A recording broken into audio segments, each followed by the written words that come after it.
All right, good morning, everybody. It is 9 a.m., so let's get the meeting going. In the true spirit of reconciliation, we acknowledge all of those that call this land home now and for thousands of years in the past. May we respect each other and find understanding together and recognize the benefits that this land provides to all of us. All right, that being done, I'll call the meeting to order. As we have some new faces, I think introductions are probably in order. So maybe if we could start with you, Kevin. Kevin Slump, Division 5 Counselor. Lauren Key, Division 1 Counselor. Dan Chapman, Member at Large. Ryan Thompson, Director. Eric Barnes, Assistant Head Fielder. Gary Seacrest, Manager of Utilities and Ag Services. Way in the back. Matthew Eldrill, Executive Specialist at that age. Don't forget Alan. Go ahead, Alan, introduce yourself now. My name is Efetha. I'm with the ASB grant program. I work with Kuerbis mostly, and with Provincial. Logan Miller, Member at Large. Saturday, Counselor Direct 6.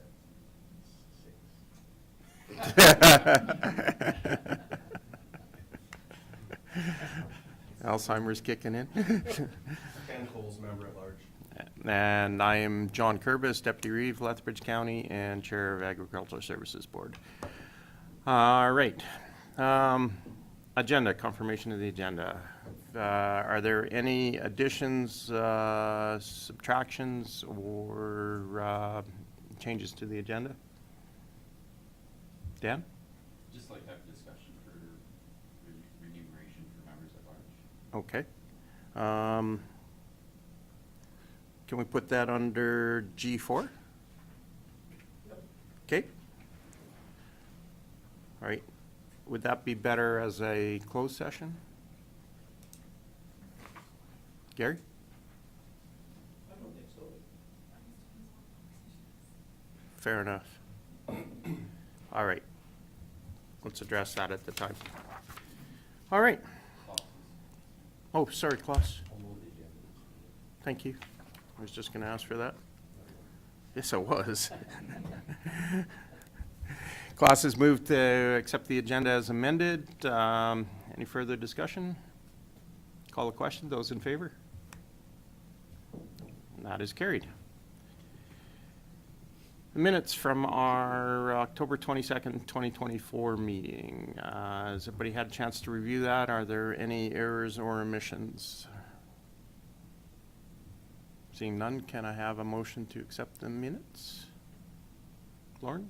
I will make a motion to accept the minutes of the October 22nd, 24 Ag Service Board. Thank you. Lauren has moved to accept the minutes from the October 22nd, 2024 ASB board meeting. Any further discussion? Call the question. Those in favor? That is carried.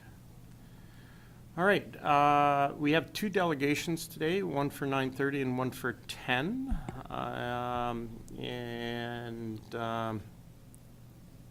Alan is here right now, but did we want to move on to level of service, or do we want to address Alan? I think we can move on to level of service. Alan probably wants to take this in as well, the whole meeting, I would think, so. Okay, perfect. Let's do that. Let's move on to E1, Agricultural Service Board level of service. Floor is yours, Gary. All right, we'll move to the level of service, and this is something we do every year. So it's set at the budget process, and this is the activities that we will do through the year.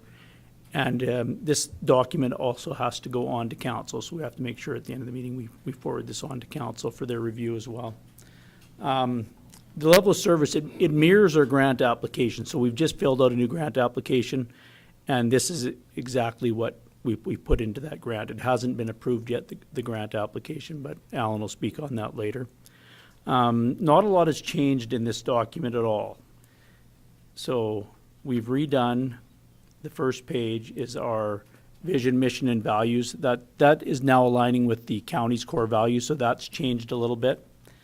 And Maddie fix that up for us and balance it out a little better than what we had previously. So the idea here is we gave you a update on what was performed in 2024, and that's what we'll do in the fall. And at these meetings, we'll tell you what we're going to do or intend to do for services this year. So, like I said, not a lot of differences. There are some budget increases, however, and that's due to inflation and expansion. So some of our duties are expanding.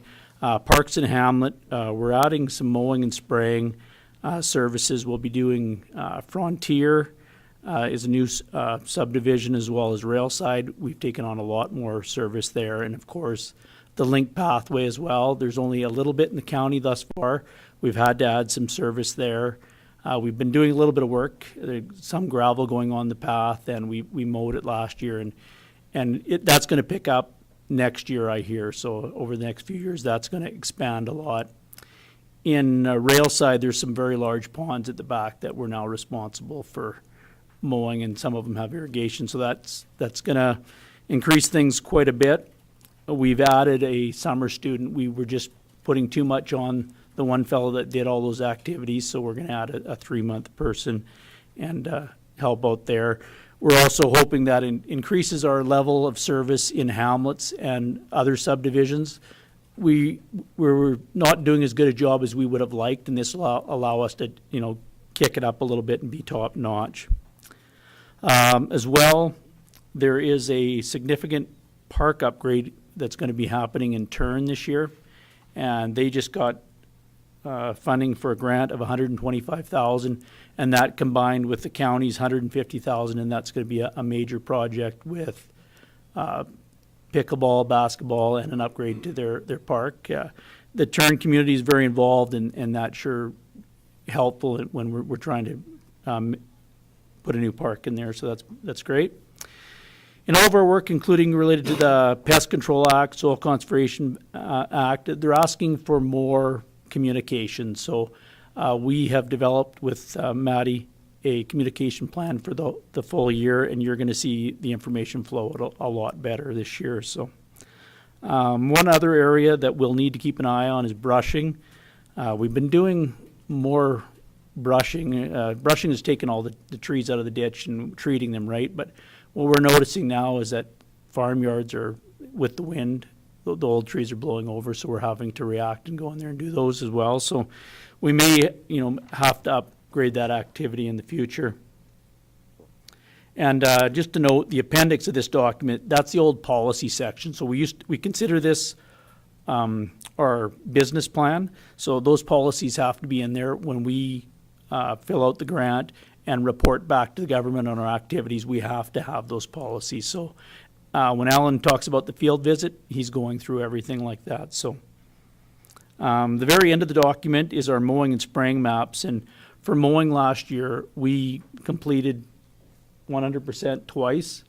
In the potato area from 845 to Chin, and from the river to Highway 3, we did 3 times. We're not spraying in there. There's just too many potato fields and specialty crops, so we had to mow one more time in there. So for spraying, we try and cover a third of the county with blanket spray. That's not really a reality. That's where we focus our intention, but we don't spray by canola fields, or unless it's really bad and everything is favorable regarding conditions, we shut off by those specialty crops. So we're focusing on that third first, and then we'll go spot spray elsewhere in the county in trouble spots. And the trouble spots are traditionally Sundial area and west of Barrens, where there's less greater action, so there's lots of weeds on top of the road. And we've reacted and got a lot better with the chemicals we're using to keep those weeds down as well.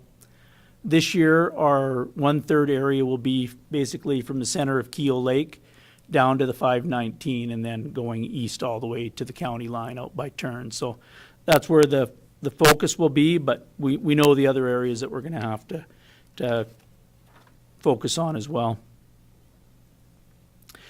For provincial highways, our budget for that nearly doubled last year. They gave us, I think it was about $58,000. We were traditionally $28,000. They don't set their budget quite yet. We're expecting it to be the same amount this year, is what I've been hearing. And that allows us to do a little more spraying, but it's also a catch up on inflation, and the cost of chemicals are never going down. So there will be some catch up, and we'll do a little bit better work there as well. We did purchase some no spray signs. So traditionally they're just a plastic sign that weren't that great. They were put on a stick where the no spray sign, no spray area starts. We've purchased some metal signs, and folks are just filling out those applications now. So it'll be a permanent sign if they wish to keep them out there, but the application has to come in every year. So the application is online, and they have to do that. So we've got quite a few no spray areas. I think we purchased around 75 signs. So one on each end of the quarter, there's half that. So pest activities, including surveys that include grasshoppers, bacterial ring rot, and clubroot, as well as blacklead. We did complete those surveys in 2024, and those projections are now on the government site. So if anybody wants to find that information, we can forward you the government site. It was also promoted in our last newsletter as well. So those can be interesting year to year. Was there any hot spots for any of those surveys? No, I believe everything was about average as was last year, as the year before. And grasshoppers were hot spots in a few areas, but not too bad as well. Plastic baler roller, Derek delivers that or manages that, and the Brilliant drills. The plastic baler is seeing a lot more use. It's been extremely busy this spring. Usually some years, last year I think we took it out once or twice, and this year I think I've had it out about 25 times already. Yeah, that increases the service level quite a bit if it keeps going that way. There's now, I think, a market for it, and the recycler will pick up on farm if you get enough bales. Yeah, I think it's over 8 bales, and then DBS will come and pick them up. So that covers. Oh, sorry, go ahead, thank you. So what is the definition of a bale? It's just not a roll? Well, it's, once they roll up the grain bag, it basically looks like a plastic round bale. Yeah. So yeah, they call it a bale, so. Thank you. So that covers all the activities in the level of service except extension, and we won't go into that because we've got Matthew that's going to come up later in the meeting, and he'll cover that a lot more than I can up here now. So does anybody have any questions on level of service for? Just one, where is rail side? Railside is between Coaldale and Lethbridge on Highway 3. So it's that whole length of the road, or? No, it's one subdivision in there with all the, there's lots of garages there. Oh, I don't know. Yeah. We're like Andre's Trailers is right on the corner there, yeah. Yeah. Yeah. So previously, we only went to the first intersection, is what's been turned over to the county. Now it's all been turned over. And with irrigation, and these ponds are, these storm ponds and ponds for irrigation, they're massive. So we purchased another mower going back to a previous level we had, and we're going to have to we're going to be busy again, even with adding one person. So, and the link pathway, when that gets going, that's going to be one of the largest things we do.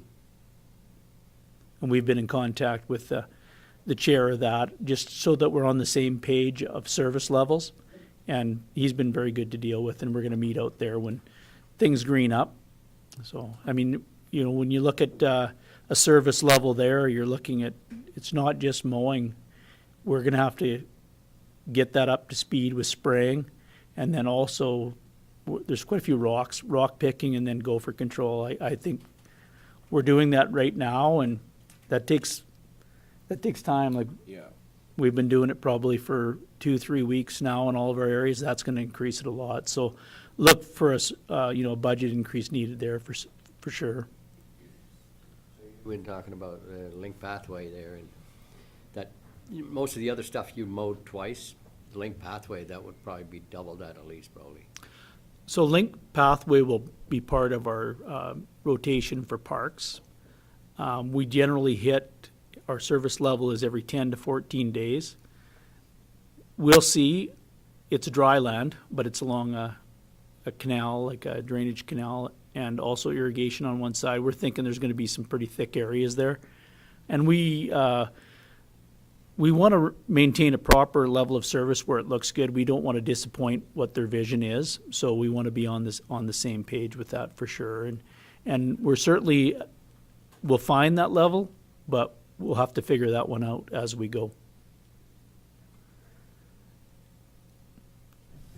Yeah, just thanks. You guys do a fantastic job. I'm struggling as a member at large. I know we've discussed this in the past, that how do we contribute to your guys' efforts as a board? And I know we had talked about potentially doing some strategic planning along that front. Is that still in the plans, or is that something that we should be discussing at some point?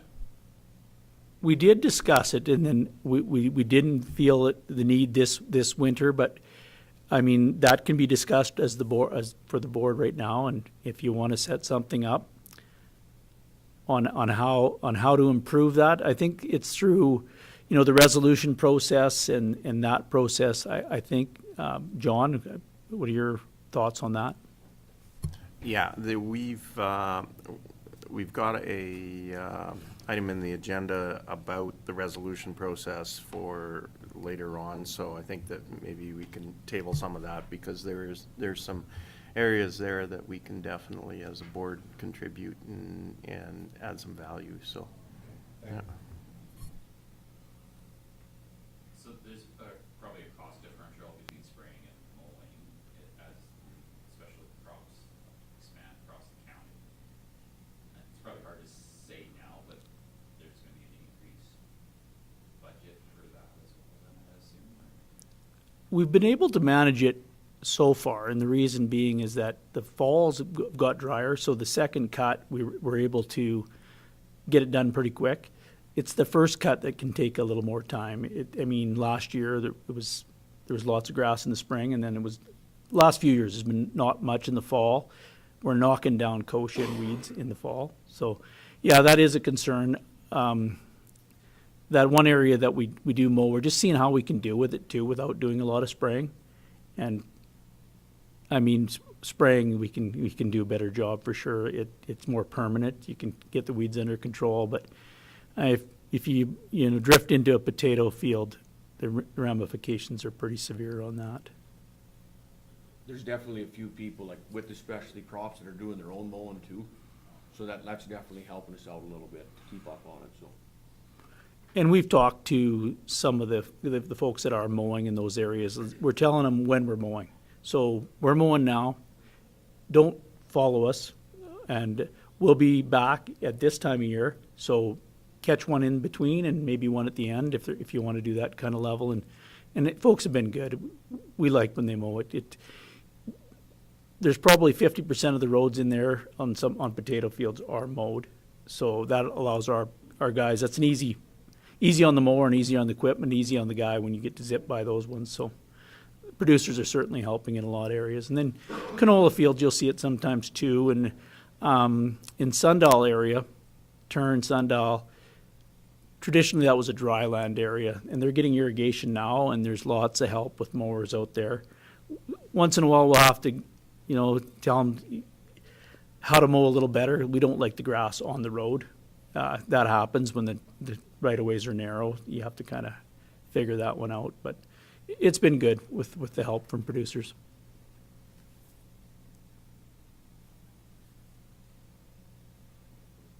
Any more questions? So you are looking for motions recommended as a council? Yeah, I think you got it here. Correct. Yep, that's right. So the recommendation is to move that the Ag Service Board 2025 level of service be recommended to County Council for approval. How's the board want to proceed? Yep. I'll make a motion that the Agricultural Service Board 2025 level of service be recommended to the County Council for approval. All right, wonderful. Kevin has moved that the Agricultural Service Board 2025 level of service be recommended to County Council for approval. Any further discussion? Go ahead, Lloyd. Oh, we don't need a seconder, but, hey, thank you. All right, call the question. Those in favor? That is carried.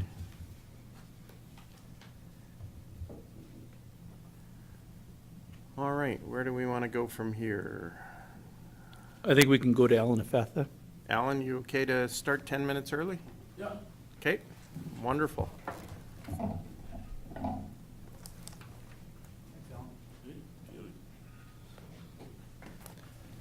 Welcome, Alan. Always nice to see you. Thank you. Yeah, nice to see you guys too. Some new faces. Yeah, I'm the regular guy here. Come and see how these guys are doing, and yeah, they teach me a lot. So Gary invited me to come and do two things. One is to talk about the upcoming ASB visit. We try to call it a visit because it's a relational thing, but technically it's a program audit. Then he wants me to give an update on what's happening on the grant, ASB grant side. Yeah, we've been so lucky on that side that they didn't reduce or change the conditions as they relate to funding and the span of funding. So they gave us 5 years. And as you remember, 2 years ago, the last cycle, the first 3 years were lower than the last 2 years. So the grant going forward is going to be based on the last 2 years. So Gary and the crew here will be getting close to 160 something on the legislation side. So the grant is split, I guess now I'm going to go backwards. The grant is split into 3 streams. The legislation streams, which everybody, 68 ASBs get the same amount. And then we have the environmental, it used to be environmental stream, but now they call it the resource management stream. And the budget for that one cumulatively is about 1.78. And that's going to stay the same. But now what we are seeing, last year we had 42 applicants on that stream, but this year the number of applicants has gone up. So there's a possibility that if the money is staying the same, there's going to be a little bit of reduction just to accommodate everybody. And that RM grant is merit-based. So these folks will apply, and there are certain items or specifications they need to meet, and those specifications are rated against an objective standard. So the field visit. Why do we do field visits? So we have 68 counties or ASBs in the province, and the Auditor General, since the ASB is public money, the Auditor General a few years ago spanked us on the hand saying that how come you don't go out there and do an audit on the ground of the program to see how the money is being used. So from 2010, we started doing a vigorous program audit of the grant. And so the first procedure in the audit, why do we do it, is because of the Auditor General, of course. And then secondly, we do the audit or field visit because the grant has got terms and conditions attached to it. And the ASB, you are our legislative partners. So in that sense, we ground truth both the terms and conditions of the grant, and also we ground truth how the legislations that ASB is implementing and governing are being governed and administered. So the ASB board is a governance side of the program, and Gary and his office are the administration and enforcement side of the program. So those are the kind of things we are looking for when we come for the field visit. And the third reason, personally, I like to get to know the people I work with. So moving across the province in 68 municipalities, I realize that for the Vermilion, Mackenzie County, and Lethbridge County are not created the same. So for me to go and get to know the folks who administer the program on the ground gives me an insight of how diverse different regions are. Because there are moments when I have to give an advice to decision makers about a certain area. I want to know how that area is uniquely different from a different area so I can represent you appropriately. So on a personal level, that's what I like to do field visits for. I call them field visits because I don't want to create too much tension to the point where the flow and the knowledge and the easiness of creating relationship is interfered with by people panicking. Oh, an auditor is coming. So that's what I try to stay away from. So before the day of the visit, we usually send out a letter of invitation, which John has already received.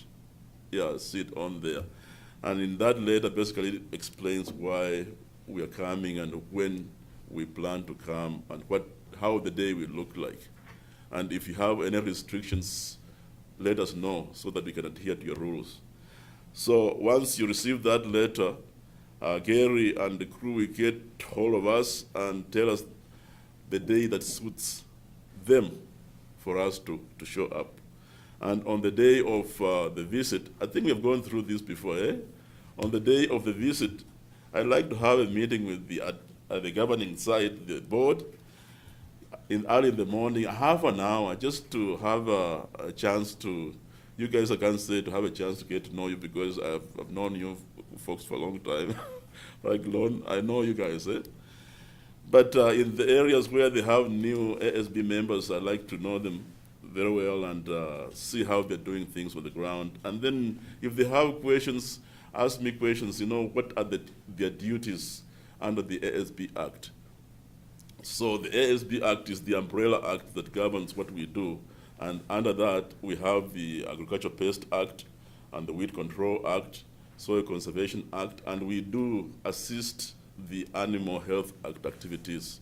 So these folks, when there's an emergency here, they will be working with our chief veterinarian, Keith, to both control the diseases and assist in case of an emergency. So those acts that are implemented under the ASB Act, on the ground, I want to see how the ASBs do it on the governance side.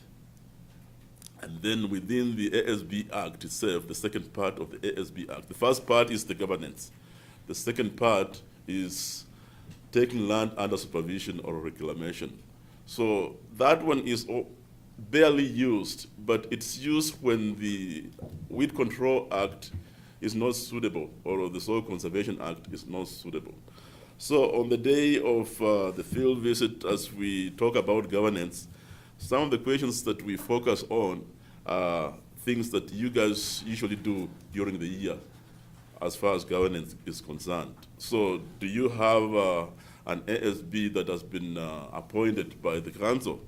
Those are the kind of questions I'm looking for. Have you appointed or recommended appeal committees to the council to be approved for that year? So we know that the appeal committees for the Soil Conservation Act is you guys. The ASB is the appeal committee. And when I go around, I realize that some of the ASBs don't recognize that, but in the Act, the appeal committee for the Soil Conservation Act is the board, the ASB board. And then for the Weed Control Act, the appeal committee must be independent. That's the stipulation. And what does that mean? Independence means that when Gary comes with, let's say, inspector's notice or even local authorities notice and issues it, and then down the road, it turns into an appeal. You guys, you've already listened and discussed that notice prior, and that's not allowed under the Weed Control Act. That's what independence means. So that means that you choose members of that appeal committee that are not part of the ASB, and I stretch and say they're not part of the council because everything the ASB does, the council approves. So we want to give the ratepayer a fair hearing by those who are hearing the appeal, they're hearing for the first time. That's what the Weed Control Act stipulates.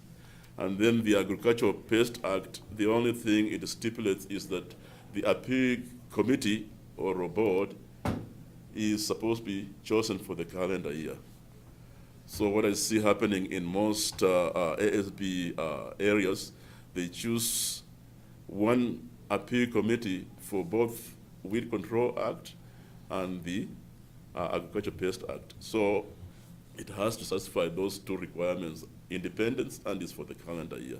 I don't know how you guys do it. How do you do it here? Sorry, I missed that, sorry.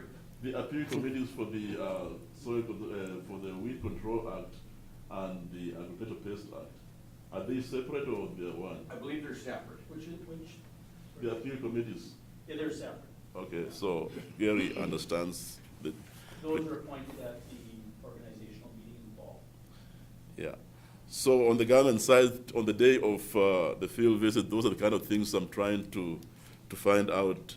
And then another thing that I ran into that also raises concerns is that when you're asking for the question of, as the inspector, the guru inspector, Gary, the delegated authority inspector, has he been appointed by council? And when I ask that question, I want to see council minutes and a motion related to that. And in most cases, those the people I ask that question, they don't have it. And so if you don't have it, then it is good to ensure that Gary has been reappointed, and then you backdate on the day he was employed.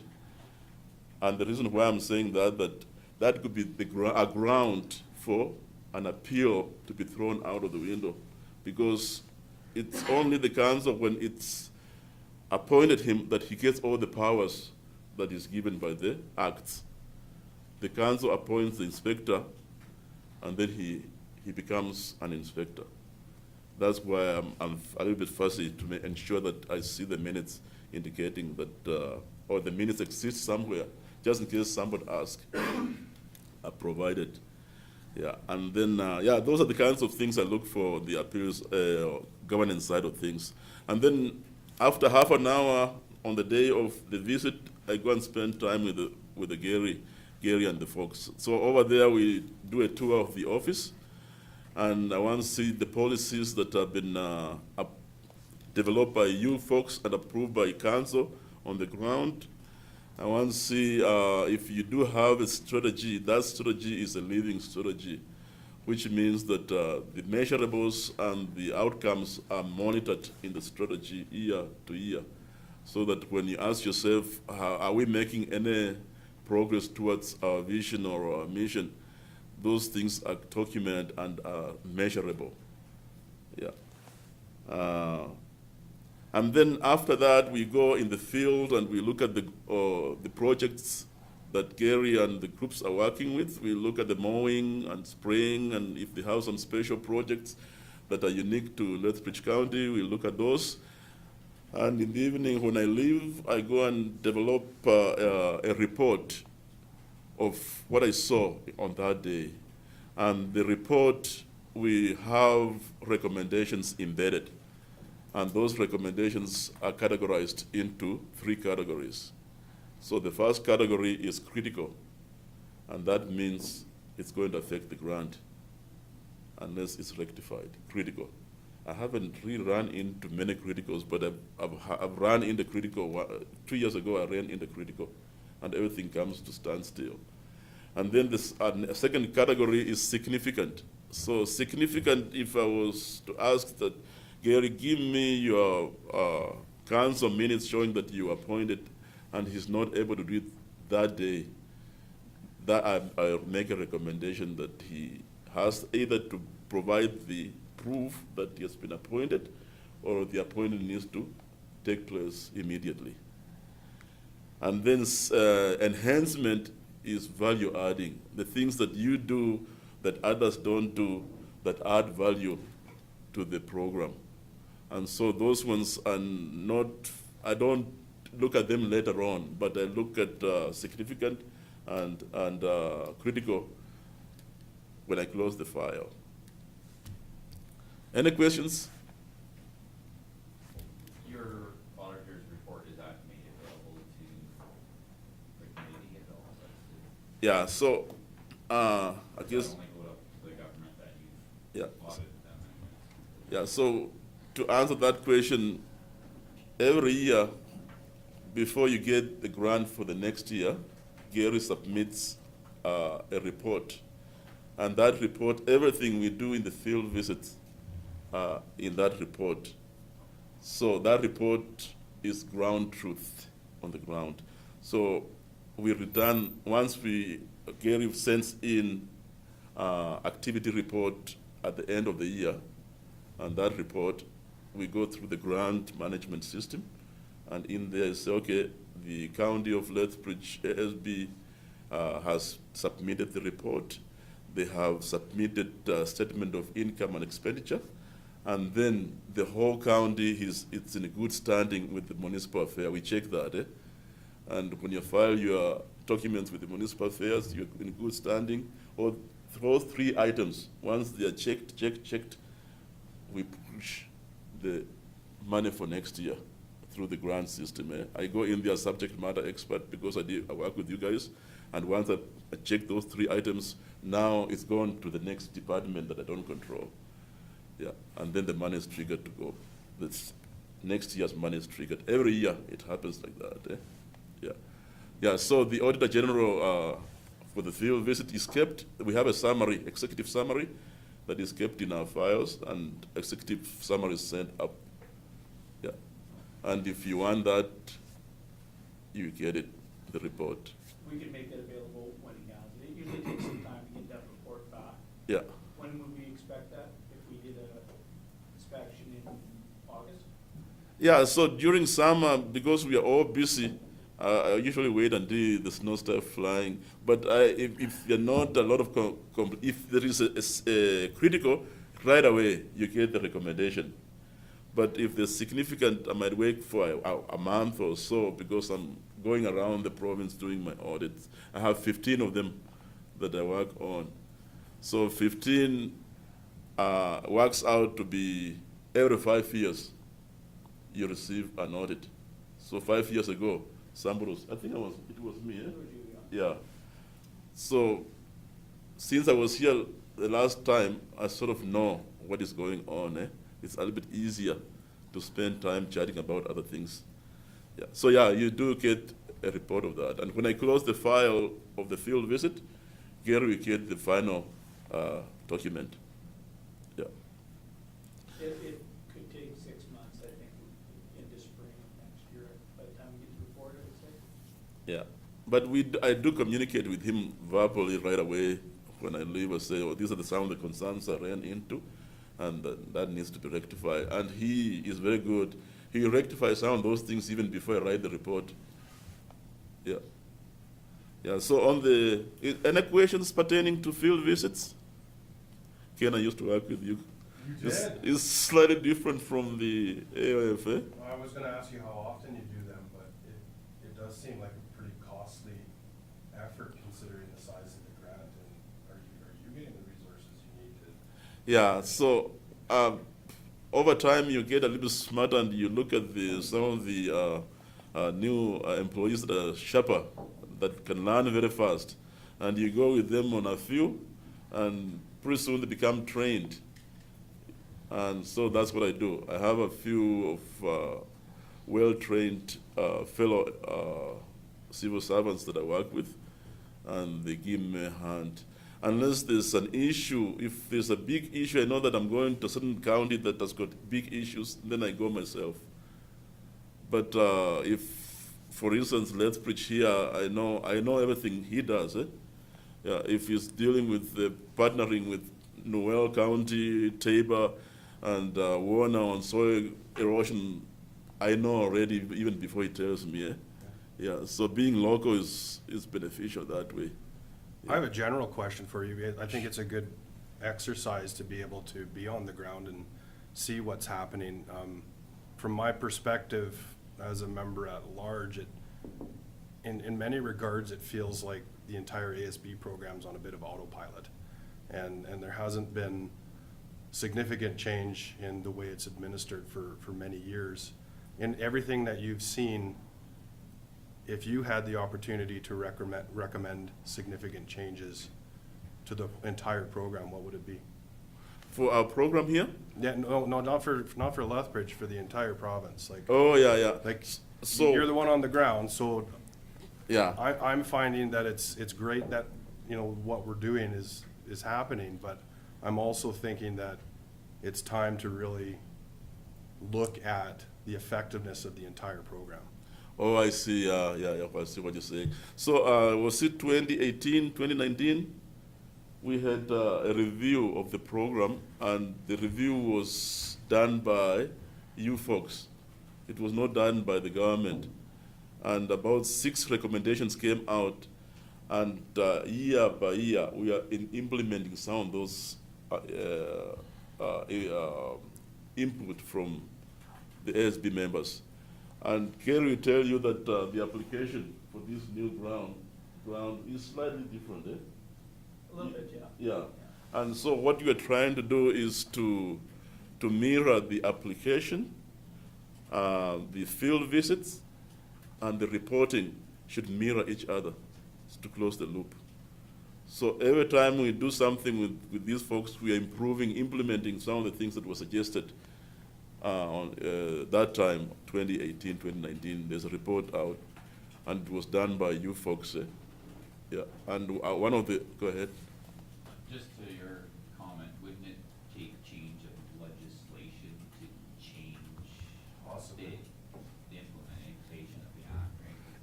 Part of the act broken down in 3 sections, but really what we're here about is what the county is, but I think.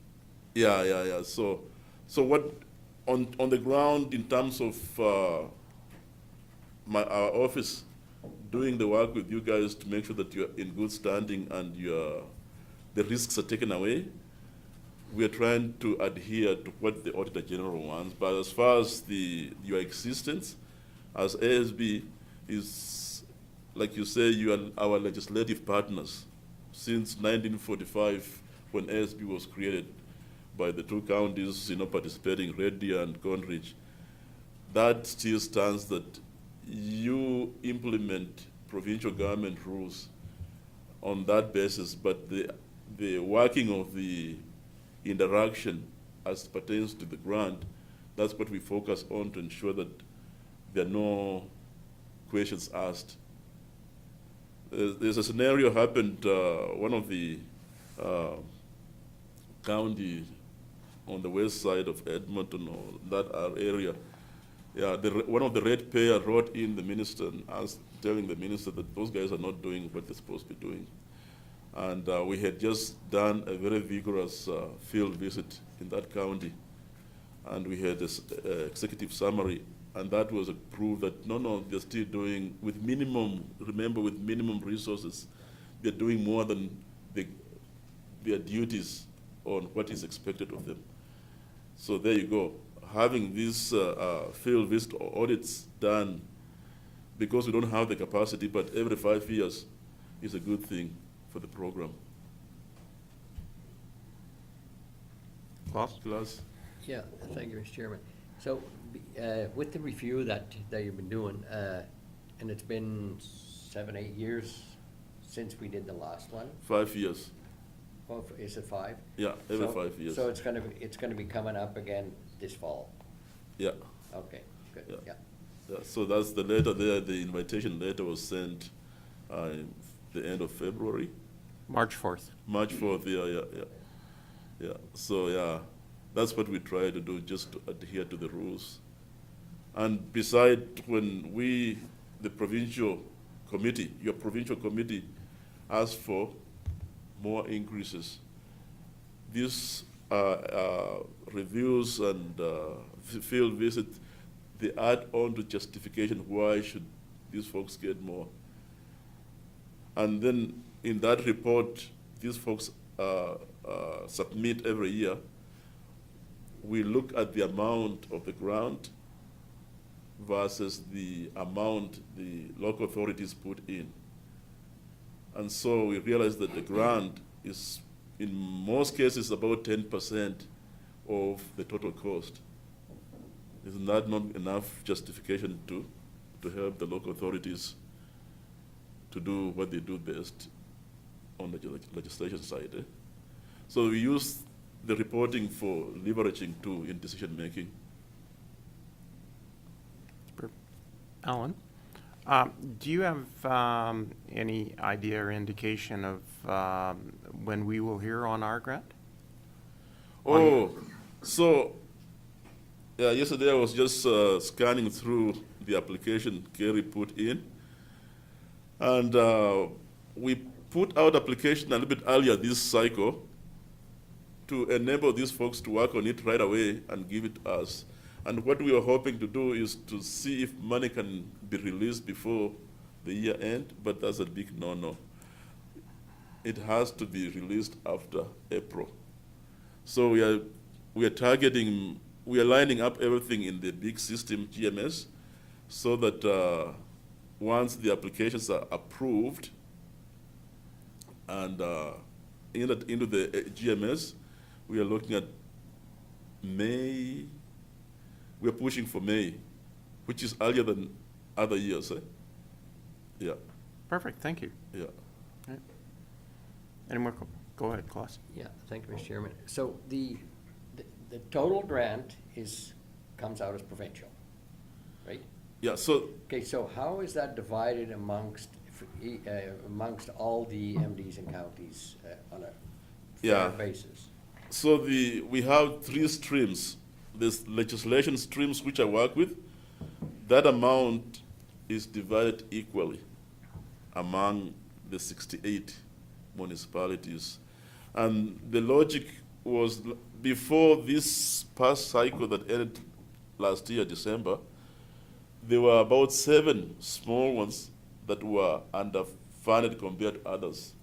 They got a little bit less than. But after evaluating through the field visit, after evaluating everybody, we realized that they had grown into the program. So the easiest thing to do with limited amount of money we have, the big box, the big amount, is just to divide by 68. So that's what we decided to do. Yeah. You said there's 3 streams, what were the other 2? So Yeah. Resource and management or something? Yeah, so there's 3 streams. There's the legislation side, which is close to 11, just past 11.4 million among 68 municipalities. And then the second one is the resource management, and that one is merit-based. Not everybody gets it. You apply like you're applying for a grant, and they assess you, and then they allocate money based on what you applied for or how they assessed you. That's the resource management. And Gary, I think you get it too, eh? Yeah, so resource management, we get, I think, $91,000 for that stream. In the previous stream, yeah, in the previous cycle. Yeah. Going forward, he doesn't know yet because they're still being evaluated. And then the third stream only applies to those counties along Saskatchewan border, and they deal with making sure that the rat stays in Saskatchewan. So Cyprus, Bonneville, all those things. And that's about 200,000 amount. So 200,000 is for the RAD program, and 1.78 million is for the RM, environmental stream, and then 11.43, depending, is for the legislation side. So I deal with legislation, somebody else deals with the RM, and then somebody else deals with, but they're all pushed through the ASB grant. Thank you. Any more questions?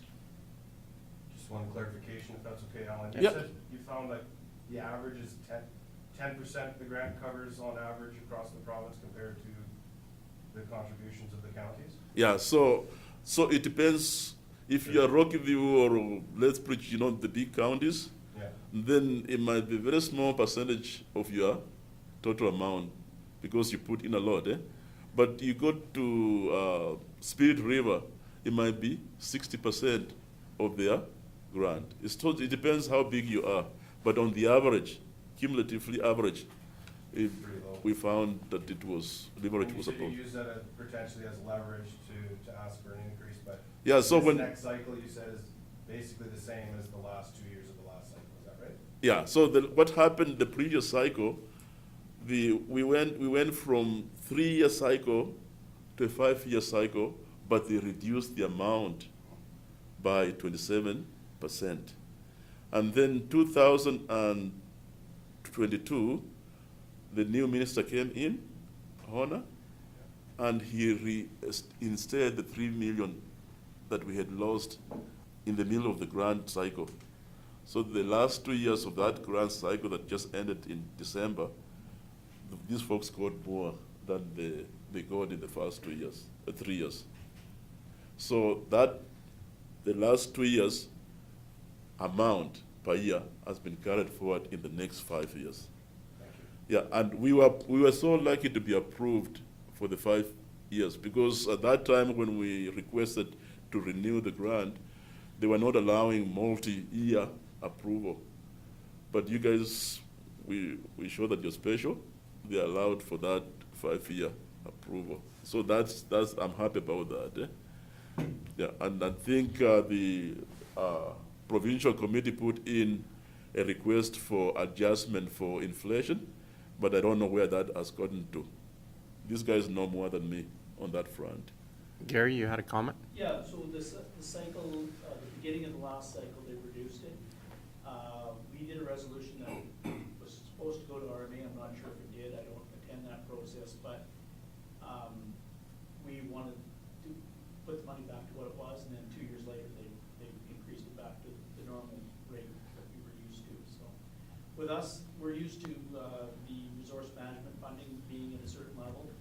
We would hate to go backwards on that, and just hearing that there's more in the pool. We think because of our intensity, we score higher. That's how they score, and our background and our history of providing that for 25 years, and we think we want the same amount of money. We always want more. Just one more, if it's okay. Yeah, go sure. ahead. Yeah. Alan, if it's a smaller percentage of the total funding of the program, are the ASBs held to sort of that strict governance standard through the ASB Act, or given the fact that we're managing, significant contributions to the program, is there latitude for the board to move in other directions and provide different services or anything like that? And well, when you look at the duties of the ASB and local authorities, since they're the ones who form ASB, when you take time to go and read the ASB Act, their powers and duties and listed out of those who are involved, the members or the partners of the Act. So the ASB has got listed out. Take time to go and read through that, and then once you finish reading the ASB Act, take the Weed Control Act, because ASB exists for those to be implemented, and then read all those 3 major acts: the Weed Control Act, Soil Conservation Act, and the Agricultural Pest Act, and then also read the Animal Health Act on the assistance side of things. It brings the legislation side of things. So everything we do is legislated. So it's, unless, who said you need to change the legislation to go a different direction, yeah. Yeah, so that's why it's, Nice light reading, we'll get on it. yeah. It gives you a clear understanding. And we do this every time Gary brings on new members. We do orientation to enlighten the members what is expected of them. So there are 2 criteria in the Act. There are 2 criteria that an ASB member should have. One is knowledge of agriculture, concern and issues, and secondly is to be able to develop policy. So you're going to find out that the policies you develop on the ground that attach those acts give the acts teeth. Yeah, so you guys, you develop policy, strategy, and the council approves, becomes a resolution or a bylaw, whatever. You create bylaws that drive the acts on the ground, yeah? Yeah, so, yeah, you look at those who is supposed to be sitting on ASB board. Those are the two criteria in the ASB Act. You're familiar with agricultural issues and concerns, and able to develop policies. So in that sense, when most local authorities form ASBs, since 1997, they were given more freedom to choose the structure. You can have a hybrid, you can have all members at large, or you can have all councillors. It's upon each local authority to do that. Yeah. Perfect. Yeah. Well, thank you very much, Alan. Always a pleasure to have you. Yeah, thanks, John. And we look forward to meeting with you for the field inspection. Okay, sounds good. Thank you. All right, thanks. Yeah, thanks for the time. See you, Alan. Yeah. All right, we have 10 o'clock delegations, so why don't we take a short little 5-minute break, and that'll bring us right into the next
Thanks for that short break.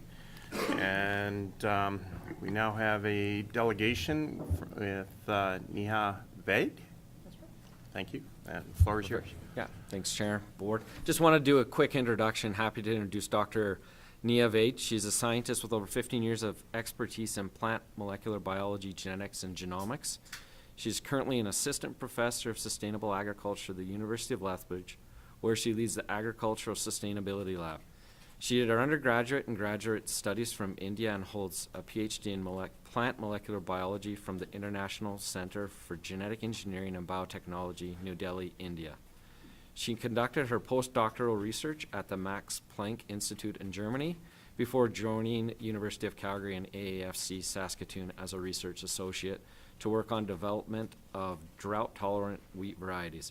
She joined the University of Lethbridge just over a year ago in January of 2024, where her research is focused on improving crop yield, enhancing nutrient use efficiency, and developing climate-resilient crops suited for the southern Alberta agroclimate. So she'll be speaking on the introduction of millets as sustainable crops for marginal lands, carbon sequestration, and prevention of soil erosion in southern Alberta. And she's one of 5 research projects that the county, as well as the Southern SMRID and LNID, have funded for 4 years. So we'll turn the time over to you. Welcome. Welcome, Neha. Thank you. Thanks, John, for the introduction. And good morning, everyone. Happy to be here to talk about the research project that I'm initiating. As Ryan mentioned, it's about introducing new alternative crops that we hope can solve some problems we face here in southern Alberta. Right, so first slide is, everybody knows about it, but just as an introduction, we know climate patterns are changing. Right, so the graph on the top here is total precipitation in last 25 years, annual precipitation in last 25 years. And there is, in last 10 years, there has been a decline in average precipitation. And this is for Lethbridge area. The lower graph is number of days with more than 30 degrees temperature. And there is an upward trend in number of days during the same pattern that we have had less rainfall, less precipitation, and rainfall and snowfall. So, of course, the consequences are that either we accept that we'd have decreased crop yields, which is, of course, not acceptable. It's not financially sustainable. The other option is to demand more from our irrigation system. And that is what has been seen recently. So the same duration when there was increased temperature and decreased rainfall, there's been higher demand for irrigation, for irrigated crops here in southern Alberta.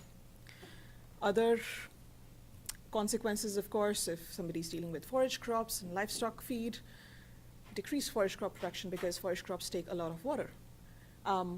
Or we accept increased cost of feed because we have to get that feed from elsewhere.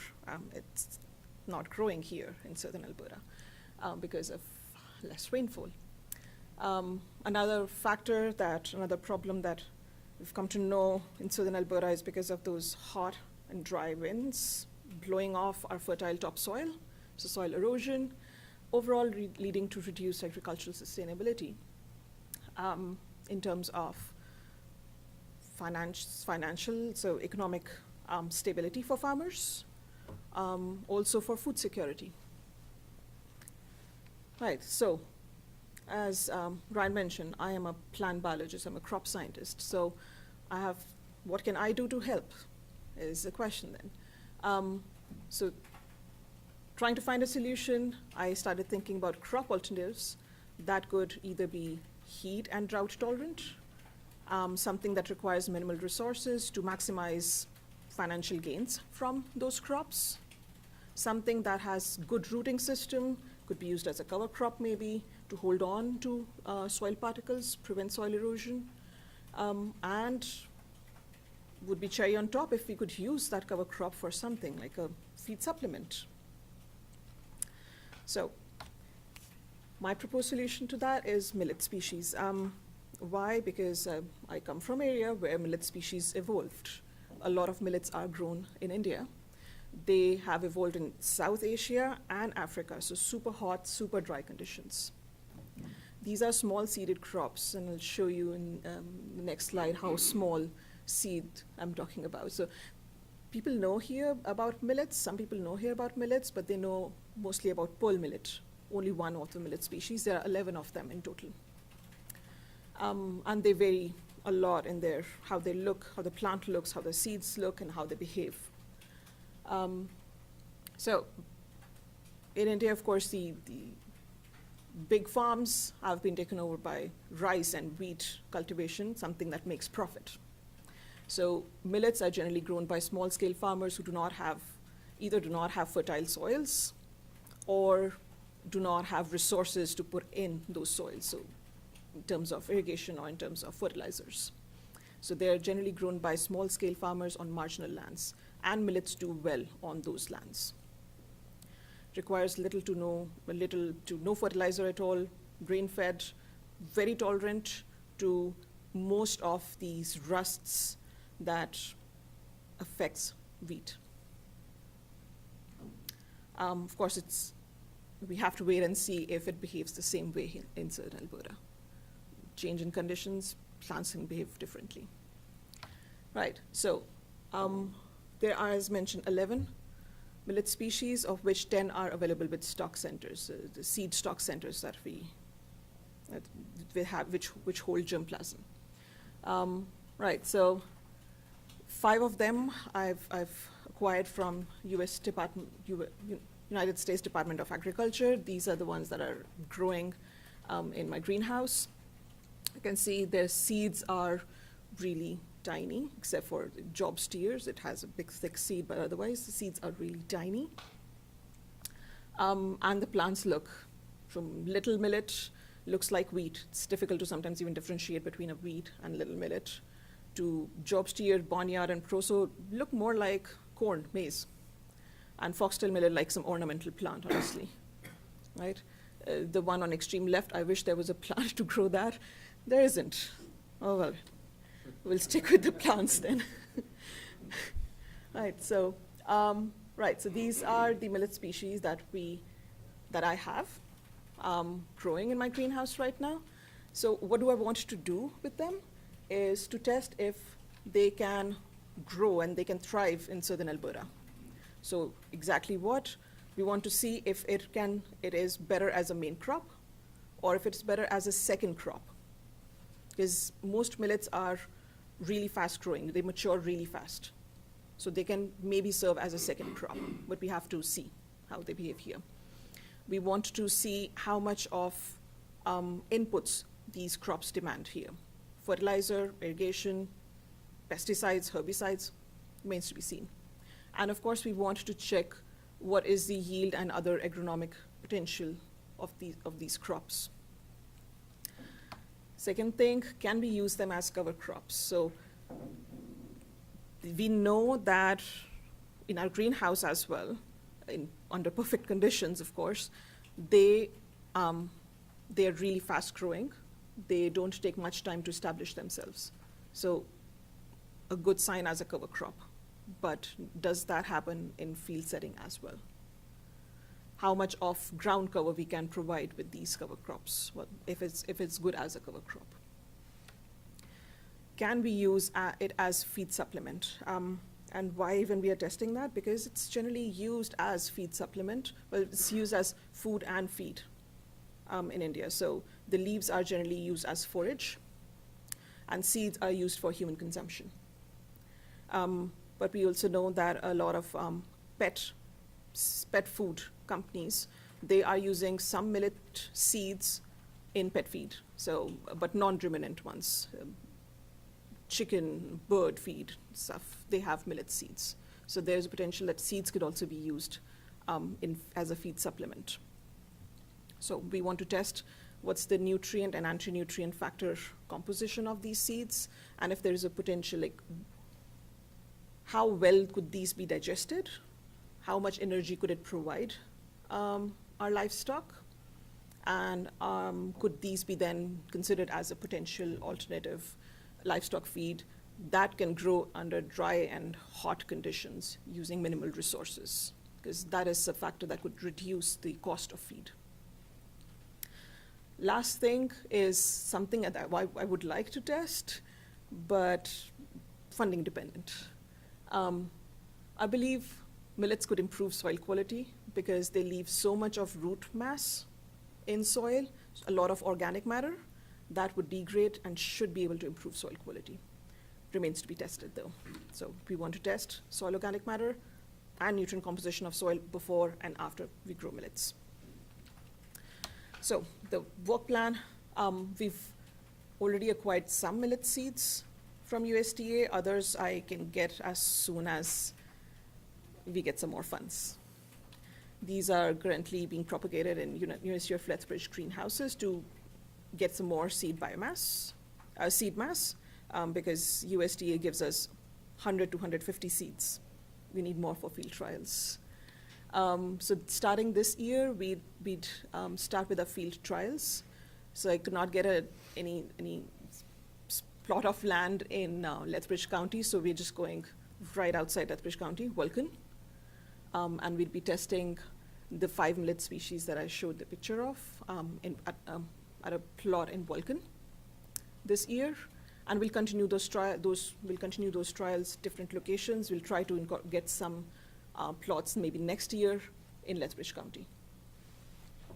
And of course, eventually then analyze data from 4 years to identify if there is there are millet species that are suitable for agroclimate here. They actually work here, they can be beneficial for us. From the field trials, we're interested in, of course, agronomic data, nutrient composition for both leaves, so biomass, and seeds. How much, if it is actually is it as resource intensive as other forage crops or less resource intensive? And as I said, soil quality analysis, which is maybe not that big of a problem now, but I think it will become a major problem in coming decades or so, and we need to find solutions now. Right, so with that, I'll just wrap up my presentation. A big thanks to Lethbridge County, LNID and SMRID for funding this project. Another information that I wanted to provide was that we are using the money that was provided by Lethbridge County and the irrigation districts. We are trying to procure some matching funds to hire students for student salaries through MyTax. And I'm also planning to apply to some other fundings. So AFC is coming up and then RDAR as well, so that we can host multi-location trials, not just Southern Alberta, Central as well as Northern Alberta, because we believe different millet species would work for different spots. We, of course, want to expand that testing for potential of millets as feed supplements, and my pet project, soil quality analysis. And with that, I wrap up, and I'm happy to answer your questions. Thank you very much, Mia. Yeah, thank you. Questions? Dan? You have 5 different species. My background's in Mhm. animal nutrition, Mhm. so not always aware of all the different species, but we've been using Japanese millet. Is that similar to the Barnyard. Yep. Yeah, these have just different names, but yeah, that's barnyard millet. Yeah. Yeah, I'd be very curious to know if you've had any. Yeah, so typically I'll have clients plant it after a winter crop Mhm. because it grows quite quickly after Mhm. it does the best of anything after when the heat of the summer is on. Yeah. And then if we're using it as a forage, timing of harvest will obviously Yes. Yeah. critical with it. But Mhm. yeah, we're trying to introduce it as just increasing forage tons on farms, but also targeting the quality as well. Mhm. Yeah. Yeah. And we have guys interested in soil health, and I've always challenged them how you measure soil health. It sounds great, but if we Yeah. don't measure it. So for soil health, so the Soil Health Institute has now finally identified 3 parameters. So that's soil aggregation and organic carbon. mineralizable carbon, mineralizable nitrogen, so how much can be used. So that's the plan, to go with those 3 parameters that then reflect several other parameters. So if there is better organic carbon content, that doesn't mean that that carbon is actually available to plants. If total nitrogen is available, doesn't mean that it is available to plants. So we check for what is available to plants. Of course, we can check for physical parameters, pH of soil, or how hard it's packed, but packing of soil is just like field to field dependent. You cannot really do much about it. Right, so if we get funding to check soil health, the main aim would be basic physical parameters, but main focus would be soil aggregation, usable carbon, and usable nitrogen. That's the aim. Lord? Thank you, Mr. Chair. So just, I'm kind of curious, what kind of soil can it grow in? Like, can it grow in alkali-based soil? And what is the regrowth like after it's been harvested? As long as it's warm, it doesn't get cold and frost sets in, it is able to regrow. So it is used a lot of times as leave your cows to graze on it, it'll grow back. Right, so it just grows again and again and again. Of course, in that case, you cannot get much of seed yield out of it. But if that's the way eventually we use it, that, yeah, it can grow back quite quickly. It doesn't take time to reestablish itself, but it is not, it evolved in hot conditions, so it is not cold or frost tolerant, as far as we know. So frost will kill it, most likely. That is in a way good, because then this cover crop has less potential to become a weed. Right, so I consider it a good part. We'll see what happens. Regarding the type of soils it could grow in, different species have different soil preferences. There are some that can grow in sandy soil as well as it can grow in alkaline soil. There are some, so foxtail millet grows well, it can tolerate saline soils. But again, one is soil texture, and then is it brown soil, is it black soil? And soils that it has grown in back in India and Africa are very different from soil here. So we'll have to test which species does better in what type of soil. That's why I want to move field locations to different spots in different years, just to test how it does. Yeah. From my experience, typically it's planted after a crop like early July. You can get 2 cuts by cement. What's the yield then? I think we're average, it really, like, so if you're irrigating, you're looking at, after you harvest it about 40 inches tall on the first cut, you're gonna be about 2 ton dry matter, or so 2.5 tons. So I think you can average about 3.5 on 2 cuts. That's not bad after you take it out. But there's a difference. So barnyard millet is actually very good at this. So it produces a lot of biomass. Okay. Foxtail millet is another one that produces a lot of biomass. Job steer does not produce as much biomass. It's relatively less. So again, different species behave completely differently. Go ahead. The nutritional value that you would find there, would that be comparable to some of the other forest crops that we have? It has, so there was a study on, I think they were fed, so chicken were fed seeds, and it did better than corn-based diet. Like, so the chicken had more, they put on more weight per gram of seed than if it was corn-based diet. So if you just compare nutritional value, like as just nutrition, in terms of how much of calories does it provide, how much of protein is it providing, it has higher value, so than most cereal crops. But it's more also to do with energy conversion then. how much of it's actually digested. And there have been very variable reports. Some reports call it equivalent to other feeds, and some have found it better than feeds, some have found it worse than other feeds. It's just very variable. Ken?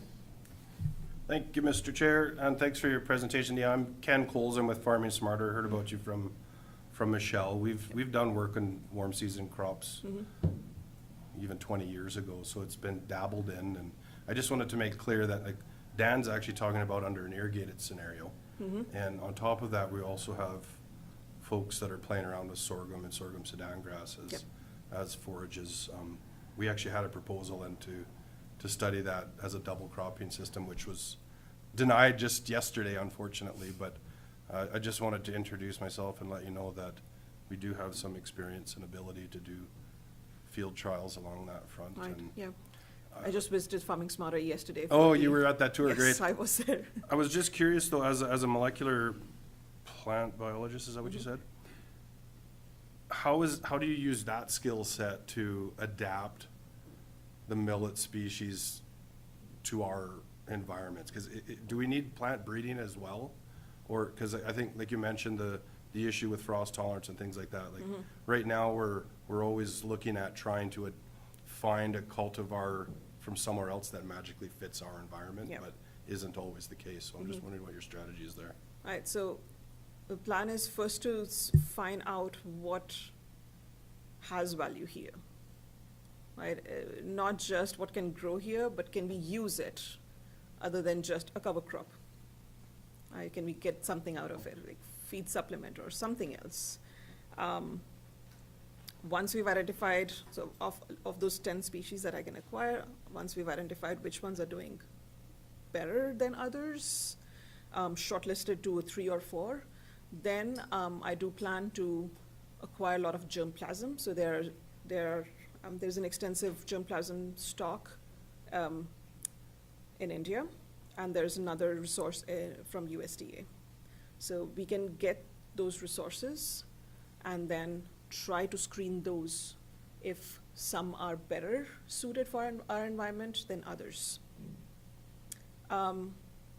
If we are able to find something that is doing brilliantly with respect to some aspects but not others, there's always option of mutagenizing and then screening for varieties that have the trait that we want. And I've been doing that for quite a while now. I've been doing that for wheat.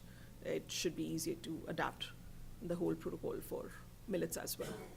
But that's, for 10 species, it's just too much and too soon. We want to first identify what has value here and then move on to those fine-tuning for our climate here. I really doubt there would be anything that's just perfect for our environment here because, again, we have really hot weather and we have extremely cold weather at the same spot. We're super unique in that terms, right? So, yeah, a magic plant, I really doubt that exists. Yeah. Any other questions? Wonderful. Well, thank you Right. very much for your presentation. Very you. informative and interesting, and we look forward to seeing your results. Right, thank you so much. Okay.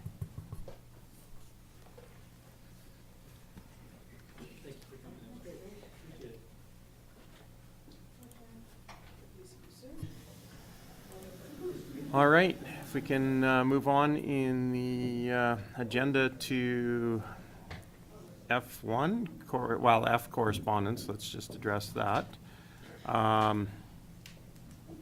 First up on the list is the very controversial Bill C-293.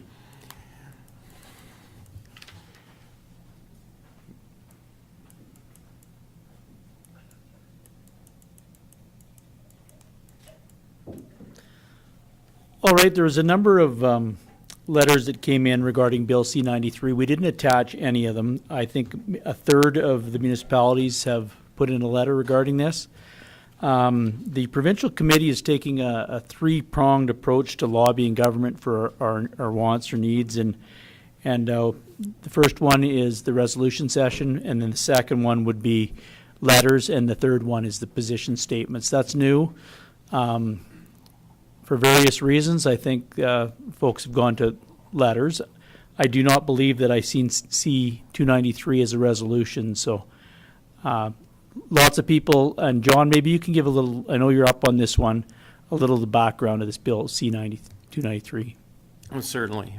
So Bill C-293 is a federal bill that is, I believe I'm going to paraphrase this because I don't have it right in front of me, but it is the Emergency Pandemic Preparedness Act. That might actually be exactly what it is, but I don't have it off the top of my head.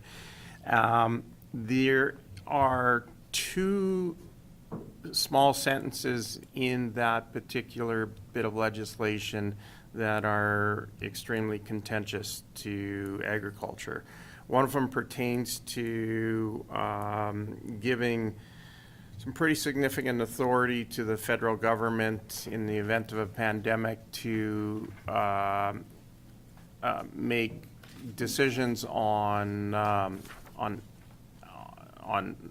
what they consider to be highly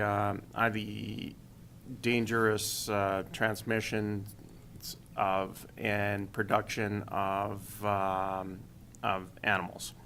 And the next sentence deals with the promotion and moving forward with production of plant-based proteins. So there's been a large faction of Western Canada and agriculture producers that have felt that that's a fairly alarming situation, because what they're perceiving it to be is it would give authority to shut down high-intensity livestock operations at the stroke of a pen in the event of a pandemic emergency, and force everybody over to plant-based proteins. Where C-93 sits at this point in time is it passed the House and it was sitting in Senate. It passed first reading in the Senate in June of 2024. It has not passed second reading. And that actually begs the question from a parliamentary standpoint, and this is something that I think I know the answer, but I'm a little unclear on it. So I'm just going to speak what I believe is the case, because I haven't been able to 100% confirm it. But when Parliament is dissolved, which it has been due to the current federal election, is my understanding that all bills that have not met royal assent, meaning passed the Senate, die. But there has been some noise back and forth that may not be the case, that the Senate could reactivate that. So as I see it, I think it's probably a moot point now, unless there's something that I'm totally missing on it. Because not only has Parliament been prorogued, it is now been dissolved, and if it's been dissolved, it looks like that bill would die, which would mean that the new government would have to reintroduce it, pass it through the House, and then go through the Senate again. So that's my Reader's Digest version of what I know about it. Anybody have anything else to offer? Lauren? Thank you, Mr. Chair. So I agree with what you said, except in certain circumstances, the government is going ahead with some of the stuff that was before the Parliament but not passed. And I'll give you the example that they're using right now is the capital gains. Yeah. It's being collected at the higher rate even though it hasn't passed. Right. So they can actually act on stuff that's before them even though it's not passed. Okay. Any other comments? So that obviously is a big deal to many municipalities if they're going to write a letter. There's a form letter, I think, on the site that shows you how to write that letter. So I think that's, a lot of people took that as, hey, maybe we should be writing letters. So when you see letters come out, we pass the information out through every month. I mean, if you want to steer and write a letter, talk to John on anything that's coming out or anything that's important, and we can certainly do that, so. So on that note, in terms of the board, how does the board feel about letter writing campaign? What's the general consensus? Anybody have any thoughts on that? I think I'd be in favor of it. There's some pretty contentious statements in that, though, if you feel it's worth the time. Yeah, because in order to have the provincial board do something, we would have to have a resolution. Has to be done by resolution. So I guess I'd be in favor of a letter writing or a resolution? of the letter writing now, because I mean, You're saying a resolution to the provincial? Well, resolutions go through the provincial ASB on an annual basis, and we'll talk a little bit more about that as we get on, because there's been some changes in that process as well. I guess when we're dealing with contentious issues, and I think what administration is looking for here is some direction from ASB board to give to council in terms of recommendations as to, do we want to have a robust letter writing campaign? Is there value? Do we see value in it? Does it make a difference? Or does it just kind of add to the noise? So. well, I think you're probably right, that one, it adds to noise, but then again, we have an opportunity to do that right now, and at least we, like it turns out in the worst way for us, at least we say we did. Go ahead, Lon. I guess considering the amount of feeder livestock in this municipality, I think it would be kind of inappropriate of us not to write a letter, because, that's our main business almost. Superb. So is administration looking for a resolution on that then? Yeah, we would do a motion, and I A think the motion. Ag Service Board can write that letter. Okay. So if you put a motion through, we'll get one done up over the next week and send it off. Anybody want to put forth a motion? Kevin? I'll make a motion. Thank you, Mr. Chair. I'll make a motion that a letter's put together from the Ag Service Board In respect to Bill. in respect to Bill C-293. Wonderful. All right, Kevin has made a motion to direct the Ag Service Board to write a letter in opposition to Bill 293. Any further discussion? Call the question. Those in favor? That is carried. Wonderful. All right, moving on to less contentious topics. Summer Tour 2026. So Wheatland County has indicated they will be hosting a summer tour next year in 2026. They were on board to host a tour in 2022, but the pandemic killed any plans for that. Tours have happened quite regularly, I would say, in the 2000s, and they're well attended. So in the past, the county has sent, because it was council that was the ASB, as many council that wanted to attend. If we're going to do this and want to send some folks, we'd have to budget for next year.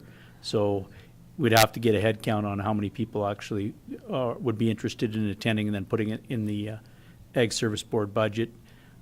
Traditionally, $25,000, that's what it used to take back a few years ago. So I would think it might be even a little north of that on attendance. But maybe Lauren he's been to a few of these and can give us some examples of what you'll see. Well, thank you. I'm just trying to think back. There's such a wide variety throughout the province. You get the opportunity to see everything from the honey production and beekeeping to, one of the most interesting ones was the production of pulp and paper. in certain parts of northern Alberta. Down in the south, I'd say we're kind of all somewhat similar. The salt mine was very interesting to go see. I mean, there's just such a variety in the province, but overall, I think it's a very good experience to have a look. I think the biggest benefit is to see how every municipality handles different situations that occur within their territory. Yeah, it's interesting. I went on one of the tours. It was the County of Newell, and the people from the north were just amazed by, the crops that you grow under irrigation and the irrigation reservoirs and potatoes and everything. It's just so different seeing a sugar beet piler and what's that sort of thing. And it's very interesting. And then as you go farther north, like Alan said, the variety of agriculture is different right across the province. So what would be the board's opinion on sending people from the board and councillors to that event? Don't everybody speak at once. Oh, sorry, Kevin. So what is this kind of, you go from place to place and tour different places of business then? Is that what Well, you do? there'll be or- different types of farming, and usually there's some, something new or what's particular interest to that area. So, Lauren? Well, I could think of when Grand Prairie had it, they took us out to Beaver Lodge for the research station there, for the federal government research station. And I think you get to see the diversification of the crops, but also how they arrive at what production is best for their municipality. And I think that shows throughout every municipality. They all have a little different approach to it, and it's very interesting. yeah, and there's a lot of people that come and camp at these events. There's sometimes entertainment. They've brought in some pretty good entertainers over the years in different parts of the province, and it's usually 3 days, I would think, 2-3 days. So I guess the question before us really is this something that us as a board think would be valuable to board members and members of council, or just board members of Agricultural Service Board, or just members of council? And I throw that in thinking that that's probably the least palatable option out of all three, but it is an option. Klaus? I think the problem is with deciding, for us to decide here, if we're gonna have council involved too, I think that could be brought to council, and, because we can't decide on that right here now. But I attended one, I think that was the last one that was there, in 2018 or 19. That was the last one we had. And then, I thought it was tremendous eye-opener on what other areas do. And in that point in time, we went to a really rich county. So that was kind of made a county that had a lot of linear income and everything, and I kind of suggested, like, can we share? And apparently that didn't go over too well. But anyway, it was really nice to see how other municipalities operate and see what they all have. It's really interesting. Go ahead. So is this something better value for the counselors to go, or better value with the mix of the ASB committee? Well, that's, There's obviously your networking for the counselors to go, right? that is the discussion, but I Lauren? think it covers up both, actually, because there's a lot of, what we call council work, because they so glad to show up. You like Strathcona County, all the buddy roads are paved, I don't think they have gravel anywhere. But I can see it as both, so I think a mixture of would be great. Super. And I know that other, that one in which Strathcona one, I know that there were a lot of,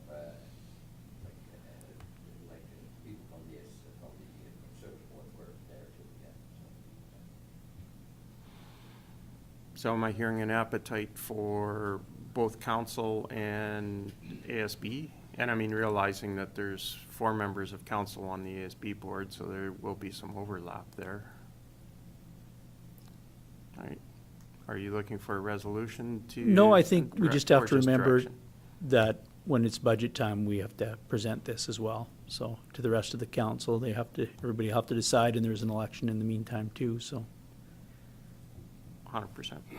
Okay, perfect. Onward and upward. Declaration of disaster letters. All right, moving on to declared disasters. There are a lot of letters have come through. You guys are getting each month that used to be silent. We didn't get very many. I've cherry picked a few of them and brought them forward, that ones that I think are a little more important. You've already seen them, but honey production is very important in Alberta and particularly in the north. And because of varying factors in those letters, honey production was really down. And it could get a little worse with the tariffs and canola maybe not being seeded as much. So just be aware that this is agriculture that is very important to the north. And when we go to the resolution sessions, there's always talk of resolutions from the honey area. Go ahead, Dan. So what's the purpose of writing a letter of declaration?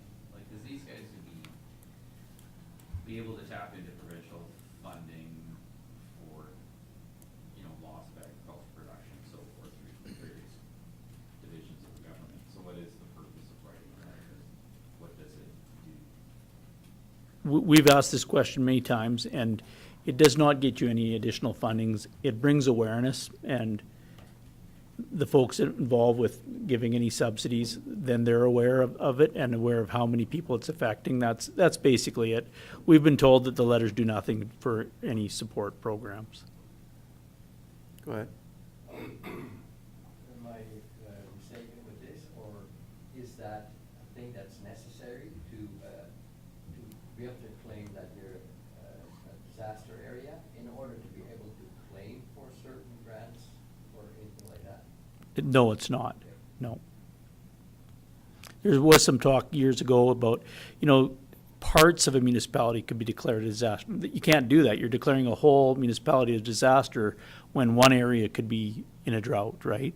So when they do that, the funding for those, sometimes certain municipalities seem to be eliminated, and then they're writing letters on why are we excluded when we have this area that did poorly, right? So. Okay, superb. Can we skip over 4 because that ties in with G2 and go on to 5, tariffs on Canadian agricultural products?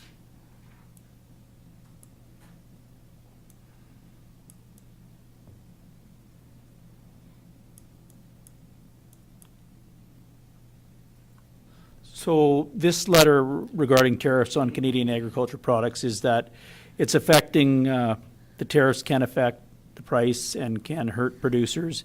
And this one's hot off the press. It come in, in the last couple of weeks. It's something to be aware of. I mean, are we going to see more of these letters and more effect? Currently, it's tariffs on canola that they're mainly concerned about. It could be other things coming up. So does anybody have any discussion points on this?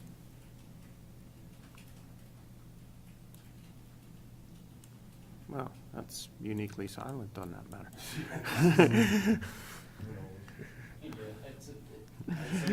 Luckily, you're out of the dairy industry. 'Cause I don't think it'd be a target on it. Yeah. There's gonna be some big things happening in the next little while. See, I welcome tariffs, the reciprocal tariffs, because what people don't realize on the dairy side, we export $100 million worth of dairy product, and we import $2 billion of U.S. dairy that is tariff-free. So, and then whatever passes that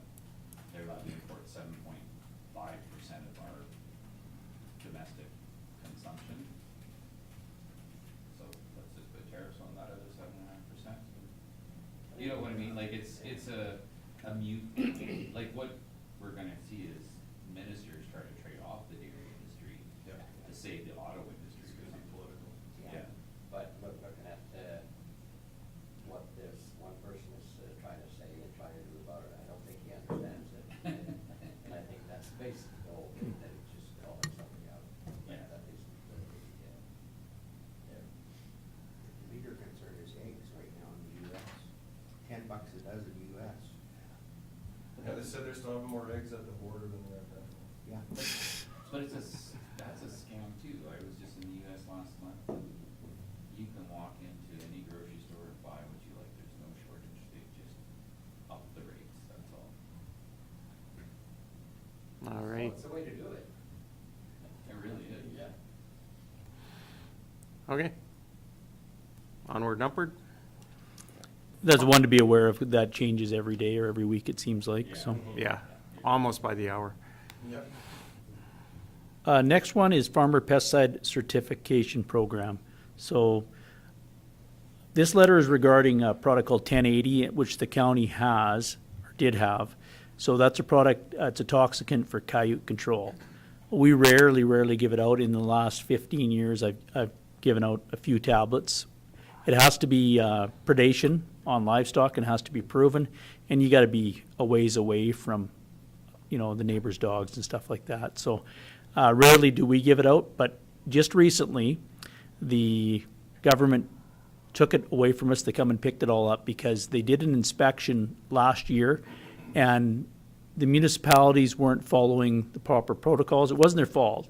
They weren't given the proper paperwork on what was to be given out. So they come and took it away, and we think it's going to come back. And what this letter is suggesting, that the Farmer Pesticide Certificate Program would train up so that a better possibility of this product coming back. I do see this product coming back. It's useful for many counties that are more isolated. I mean, that have coyote problems. That's about it on that one. It's I do see it coming back. Strychnine probably not, but this one probably. Okay. Comments? Okay, let's move on. Do you want to go back to the conference? Yes. If we can, if I can indulge the board, let's address G2 and F4 kind of all in one discussion because they tie in to each other.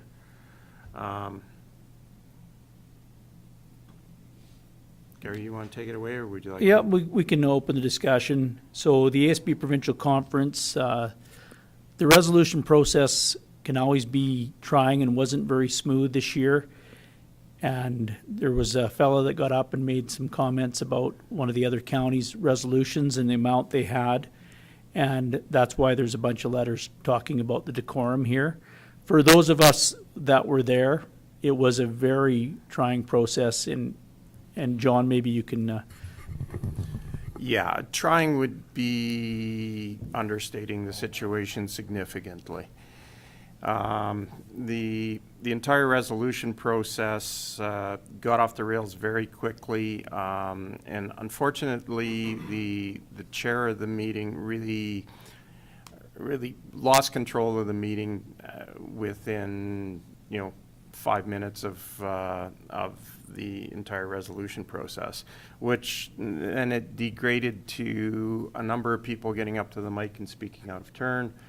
A number of people trying to put changes to resolutions after they'd called for the vote, and it really degraded down to a point where everybody in the room was exacerbated and tired and extraordinarily frustrated, which then prompted a member from Vulcan County to get up and make a remark that perhaps a resolution session would go a lot faster and easier if one county didn't put in a exorbitantly large amount of resolutions, which caused a significant uproar, both positive and negative, within the room. There was, but at the end of the day, I think that there needs to be some pretty fundamental changes with how the resolution session is handled, and control and making sure that there is a reasonable decorum in the room. But the decorum has to go both ways, I believe. You need to make sure that the people that are up and speaking in the mic or speaking in turn, that are adding value to the conversation, and as well, you know, that the resolution process flows properly and smoothly. You know, it is a democratic process, so everybody that wants to speak should be able to have their time to speak. If there is a amendment, then that obviously needs to be addressed, and there is a process in place to do that. But that process really, truly needs to be very regimented and followed through parliamentary procedures in order to decrease the level of frustration, shall we say, with the resolutions. Anybody else that was there have any other comments? I wasn't there, but I would think if they followed the process more similar to the RMA, they'd be better off. I would agree. Yeah. Because it's challenging when it gets out of control, and it does no good for anyone. Interestingly enough, though, the parliamentarian that RMA uses is the parliamentarian that Ag Service Board used at the AGM as well. So, but I don't think that he was leaned on or asked for advice at the appropriate times. So, and just sort of moving into, you know, resolutions in general with ASB is the provincial board has gone to a bit of a scoring system for their top 3 resolutions, and when they're looking at doing lobbying and discussions on where their focus should be, the provincial board has sort of come to the determination that there's 15 to 18 resolutions every year, which means that, you know, it stays on for 3 years. So there's anywhere from 45 and up resolutions that they are tasked with targeting the provincial body and or the federal body, but I think mostly with the provincial body. And with that number of resolutions, there's a lot of things that get lost in the noise. So they tried something different this year in the sense that they did a bit of a scoring and a report card at the South Region Conference. Well, at all of the chair Yeah. conferences, right? And they've developed a top 3, which they're going to continue to do. And that's not to say that they're going to disregard all of the resolutions, but what they're going to do is put significant focus and lobbying efforts into the top 3, and the rest of them are going to play a lesser role in the situation. So the top 3 that were determined for 2025, number 1, vet shortage. Number 2 is vegetation on the highways, and number 3 is Richardson ground squirrel control.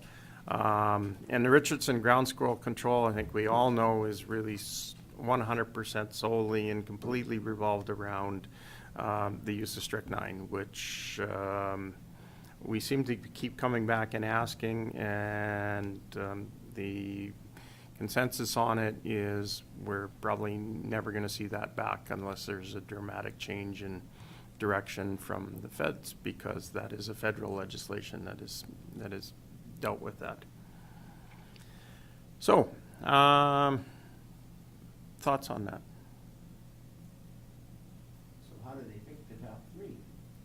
So the top 3 were picked at South Region chairs were asked to pick their top 3 important categories. When Gary and I went to the chair meeting that was in November, wasn't it? End of Somewhere in there. October, yeah. End of October, November. The 2 of us discussed and picked our top 3 concerns, and they amassed that data from all of the chairs, and that's where they came up with it. So, you know, the top 3 resolutions, and I look at them and I always kind of question if people are actually paying attention to what's happening in the province. If the vet one is their top priority, and the province is taking dramatic roles to change that, by next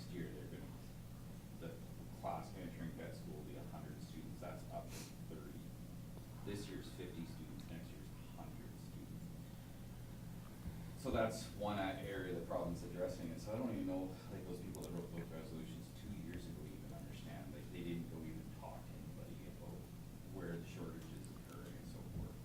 They're just blaming the province. The Richardson Grounds Grow one, you know, this year's ASB, AGM, they brought in an excellent speaker. And, you know, okay, we can focus on strychnine, yeah, it works and it kills stuff, but if you listen to him and follow his research, other stuff does it as well, right? So, should the energy be focused at bringing back strychnine, or should be focused at supporting research to actually control these critters in a different way? I don't know. That's my thought, like, I think sometimes these resolutions and stuff, Well, I think that brings up a very valid point, and if they're going to continue down this road of classifying and putting pressure or lobbying efforts on the top resolutions, then and if that's going to the chair to actually pick out those resolutions, we need to have a good fulsome discussion amongst us as a board and as a region. What are the key issues that we're dealing with, so that we can make sure that we do our effort to make sure that that's focused on. Ken? Yeah, thanks, Mr. Chair. I think your comments are bang on, and having been just as an outside member at large, I felt the process to be completely ineffective. And,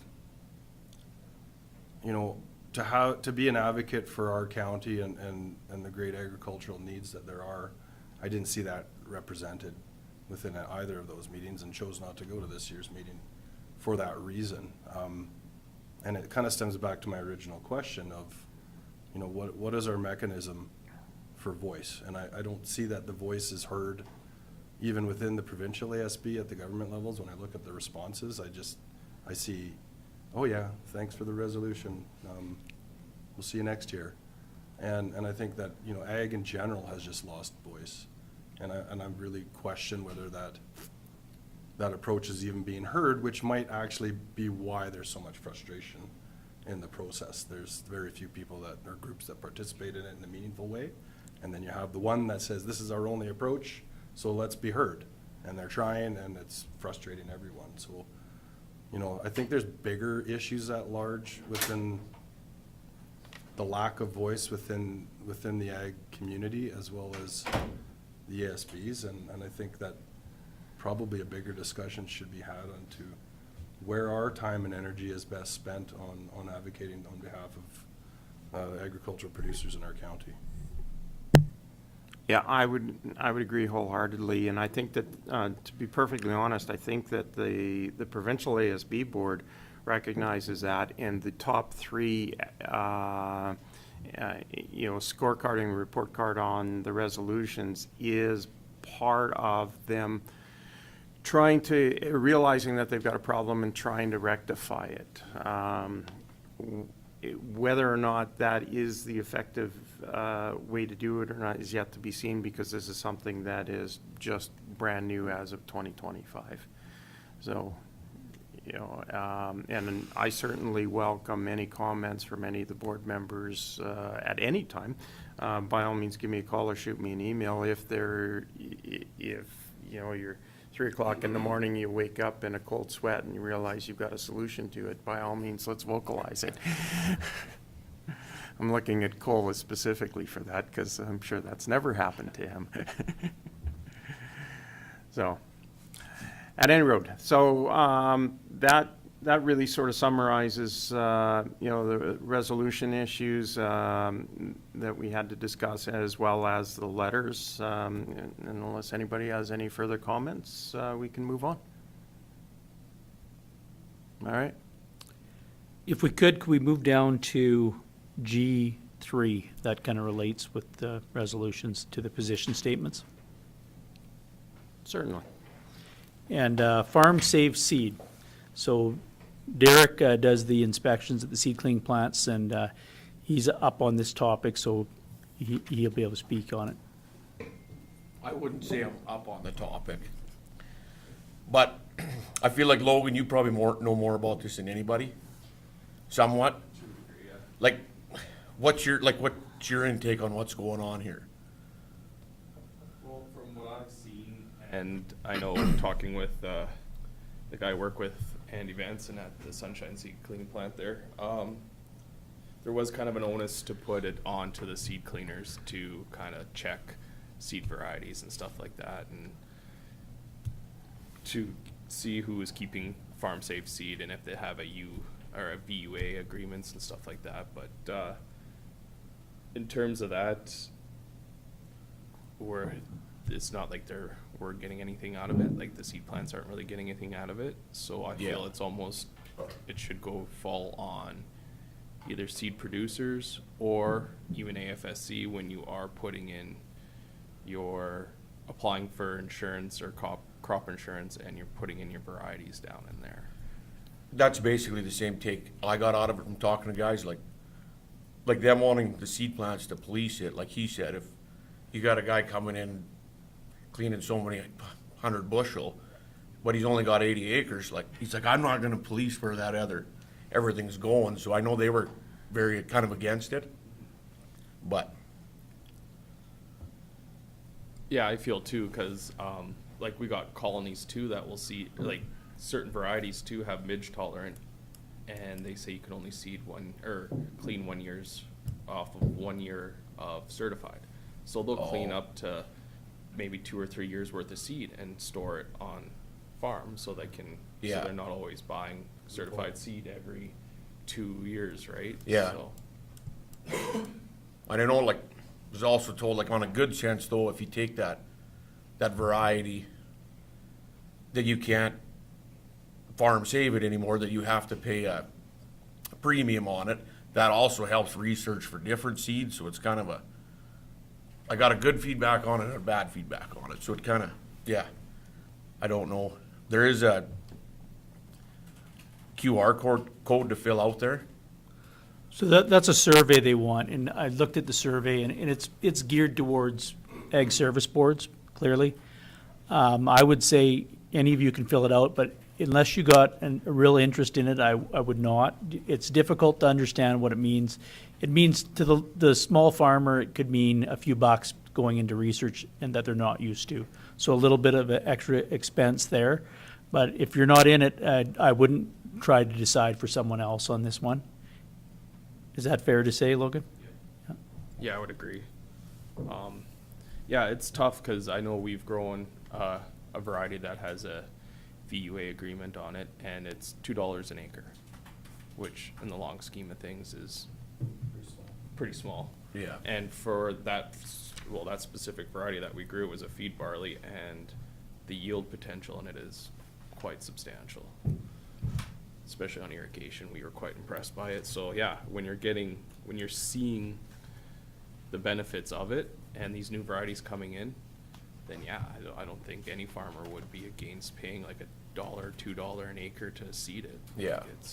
That's when it comes to $1 or $2 a bushel, then that's might be a little different. But $2 an acre, that's hardly anything when you're getting like 150 to plus bushels an acre. I mean, you can pay off that $2 in a hurry. So Yeah. Good point. So that survey is available on the Ag Service Board website. I sent you the link before if you need it again. It's a great place for resources for everything we do. Explains ASBs very thoroughly. So.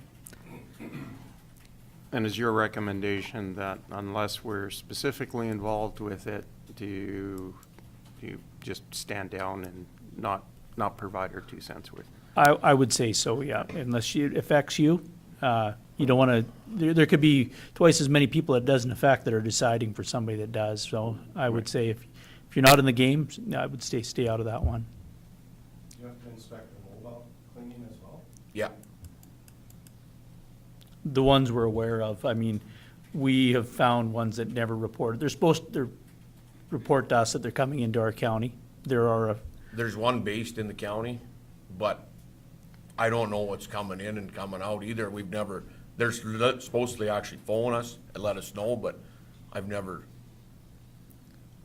That actually begs the question too, like now, like, egg retailers, like Flamin and stuff like that, are also offering their own seed cleaning packages in a way, like where you can buy your own wind and screen and stuff like that and clean your own seeds. So where does that fall under the ASB and like your guys's, like who's to stop a farmer from cleaning his own seed and not?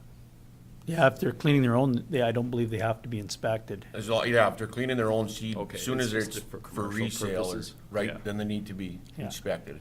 Okay. And it all comes down to quality. I mean, Yeah. they'll find out soon that that doesn't do as good a job as the co-op plant, I would think. To a degree, I suppose, yes. But yeah, and then, well, yeah, no, I agree, but that also, you could also skirt around these VUA agreements too, and, That is true, yeah. right? So, there's possibilities with that. Yeah. Perfect. All right, onward and upward. Richardson Grounds. Yeah, back to this Control. one. So Round and round we go. I guess this is probably a position statement that everybody could agree on. This is the position they've taken, and some of the positions are advocacy for reinstatement of 2% strychnine, which you can keep advocating for that. And the Gophers got to get pretty bad before they bring it back. It did happen once before. They changed the rules, and then they brought it back that the county had to mix it, so we were mixing pallets of strychnine into oats, and it wasn't a good job. Then they also had it where we had to buy from a retailer that mixed it, was pre-mixed, and then it went back to selling the little 250 ml bottles, and then there was too many secondary kills on that, and that's where the government did their study a few years ago and got rid of it. But the other one, position 2, was development and registration of new effective alternatives. Like Dan said at the conference, and we've seen it in a few other areas, that there are alternatives, and the one alternative is just as good as strychnine and cheaper. They did do studies, but I know the study that they did in one of the neighboring MDs, it was wet, it was raining, it was just a wet spring. That washes out any toxicant. I mean, strychnine does not work if you're putting it out there and it's getting washed away. So I think maybe better studies are needed, but in Saskatchewan, they've done some really good studies, and that was where the speaker was from. And Matt has put it in our newsletter, that those studies and the effectiveness and costs of various alternatives. I think it's time to move on, and if you want to control your gophers, you got to look at other options. One option I know that does work very well is phostoxin, but that's not good for you if something goes wrong. So that's the tablets you use for grain beetle fumigation. You can get it for exterior rodents and use it by putting them down the hole. I think from what I hear from producers, it's very, very effective, but if something goes wrong, it's not just killing and a secondary kill, it's hurting you, right? So Well, that would be the secondary kill. Yeah. Unintended consequences. And then the last position is enhanced integrated pest management. I mean, we're all striving for that in different ways, right? So that covers that one. Does anybody have any other comments on that? Gopher's been talked about enough, I think. All right, onward and upward. If we go back to G1, we'll bring Matthew Wells up. He's our rural extension specialist, and cover what he's been doing lately and how the grant relates to that area.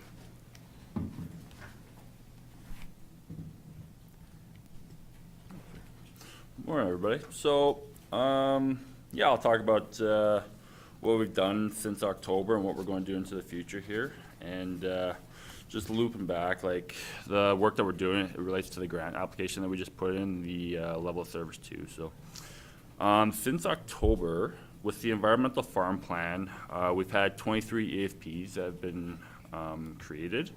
And within that time frame, we've had 21 that have been approved. And additional EFPs are being worked on as we speak.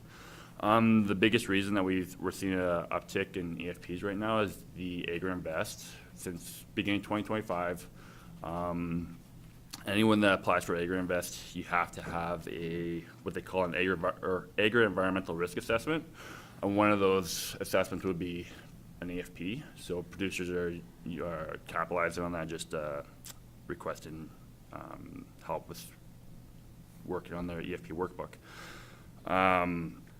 With that being said, we're seeing with the uptick, I usually do plenty of one-on-one consultations with everybody, and with that many being done, come this fall, we're going to look to do or host a workshop, EFP workshop for producers, just to make sure that we could still meet everybody's needs on that solution there. So with the EFP Plus, currently there's only the sugar beet growers and the malt producers, and I've done a few of those in the county, but not too many. So the other thing too with the EFP, so I've been tasked with training the assistant ag fieldman from the MD at Tabor, just to become an EFP technician. So she's been coming out with me to some of these one-on-one consultations, and I've been helping her out that way. So going on to the Sustainable Canadian Agriculture Partnership Funding.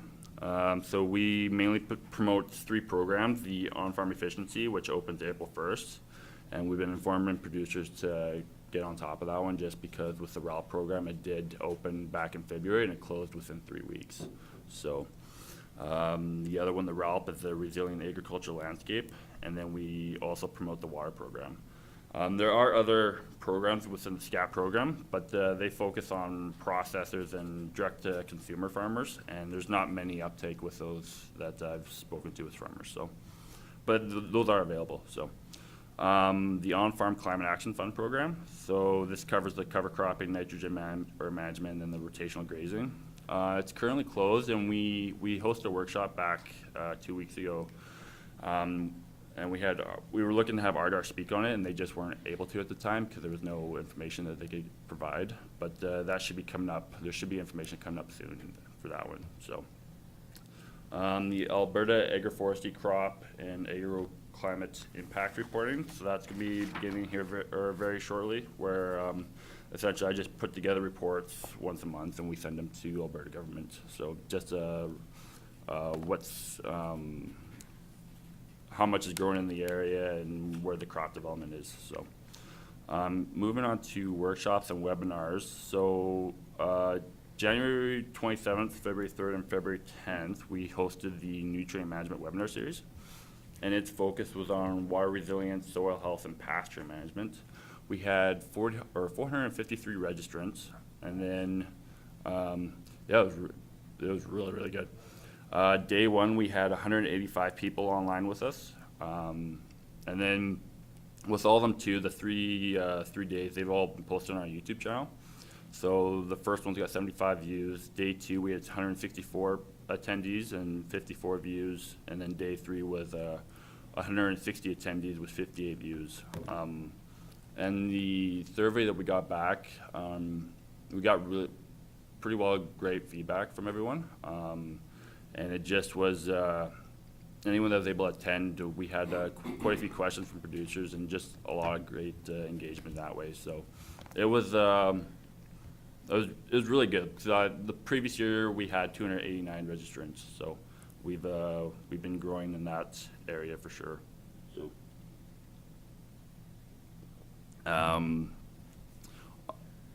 we hosted a growing opportunities workshop back, I think it was March 12th. And it was co-hosted with Warner County, and the focus there was Sustainable Canadian Agriculture Partnership Funding, Stewardship, and Research Funding. We broke it down into 3 groups. That one we capped it at 32 registrants, just to, with it being the first year, we just wanted to make sure that we had enough room available, and then we also wanted to make sure that we weren't overextending ourselves too much. And we had 32 registrants, but on the day of, we had about 24 that attended, which is still great. With the surveys, it was well received. Some people like to see it more in the wintertime, but with competition of all the other workshops that are going on at the time, I thought it was a great timing for the event. So, and Logan, you were there. Do you have anything? Yeah, no, I thought it was really well done. There's great information from all presenters. Although some of the topics did seem to repeat themselves, like the riparian areas for the land stewardship side. Food was great. I thought it was really well done. Matthew did a great job of organizing and keeping things on track. Yeah, the lunch breaks and coffee breaks are great, and gave time for everybody to network and talk to presenters and all that. And yeah, it really highlighted the importance of your environmental farm plans and to get the access to the funding and stuff like that. So Yeah. yeah. No, it was, I was really impressed with it. And with that being said, we are looking to do it again next year, and we're discussing with County and Warrant too if they would like to co-host with us again next year. So upcoming, we have on April 16th the Shelter Belt and Resilient Landscape Workshop. So the topics include fire smart initiatives, emergency response program, xeriscaping and drought resilient landscapes, and then enhancing shelter belts, which will be followed by a tour. So it's 10 to 3. Mornings just quick little bit of presentations. Then in the afternoon, we're going to do a tour of the farmyard, which the producers happily letting us come out to, and they've graciously let us come out and come do the workshop at their farmstead. So we've opened it up for 40 spots that are available, and right now, currently we're at 30 spots that have been claimed already, so should be a good event there. The other upcoming events we have, as always in October, we have the Old Man Watershed group meeting, and that's just targeted for producers that reside along the Old Man Watershed in the Little Bow. And then also, like I mentioned, in November, we're going to look to do an EFP workshop. So for attendance, where we've attended with booths and whatnot, so we attended the Innovations in Ag November 27th at the Agri-Food Hub for a day. We were just invited for the one day there, and it was a great event. We also attended the RINSA update on January 23rd with a booth. The Ag Expo, January 26th to 28th, we attended with a booth, and we saw a few of you guys there as well. I was invited by the Coaldale Egg Society to attend one of their meetings of the guests on February 11th, and that was because they were looking for advice on how to promote themselves, but also promote themselves and just gain more engagement with the community and how they can do that. So I gave them or provided some advice and just made some contacts there. So that was great that they invited me there. So February 12th to the 13th, we attended the Farming Smarter Trade Show and Conference with a booth, and that event was well received and great attendance there too. So April 3rd, we've been invited by Lethbridge College, the Egg Society there, to attend Aggie Day, and so we'll have a booth there for that day from 10 to, I think it's 10 to 3. So May 30th, R.I. Baker, they've reached out to me to put together presentations and present on agriculture in Lethbridge. So I'll be bringing out 4 presenters, including myself, and I'll just be touching on the uniqueness of agriculture in Lethbridge County, and I'll look to even bring a producer with me that day too. So June 25th to 26th, we'll be attending with a booth at the Farming Smart 2-day field school. And then again, August 16th, the open farm days with Farming Smarter there. So projects. So as we mentioned last time, we have the liquid manure dragline program. And since we last spoke, I have had no interest whatsoever. There's been nobody that's reached out. So we can still try to promote it. I've been sending emails to people and stuff, but there just has been interest on that one. So may I interrupt? I'm assuming that's just because the guys are just doing their thing, right? You know, so. Yeah. Okay. So this other one, so I've been assisting Heath Wright on looking into exploring the development of a prescribed fire program here in Lethbridge County. And the reason being is on Heath's side, he's looking at it as a fuel load management, and on our side, we're looking at it as an invasive species control, and then also soil health improvement for producers in the area. Current progress on that, we did consult with the Canadian Prescribed Fire Exchange Program for guidance, and they've been it's just in the infancy, and they've been explaining to us the steps are needed to bring such a program here.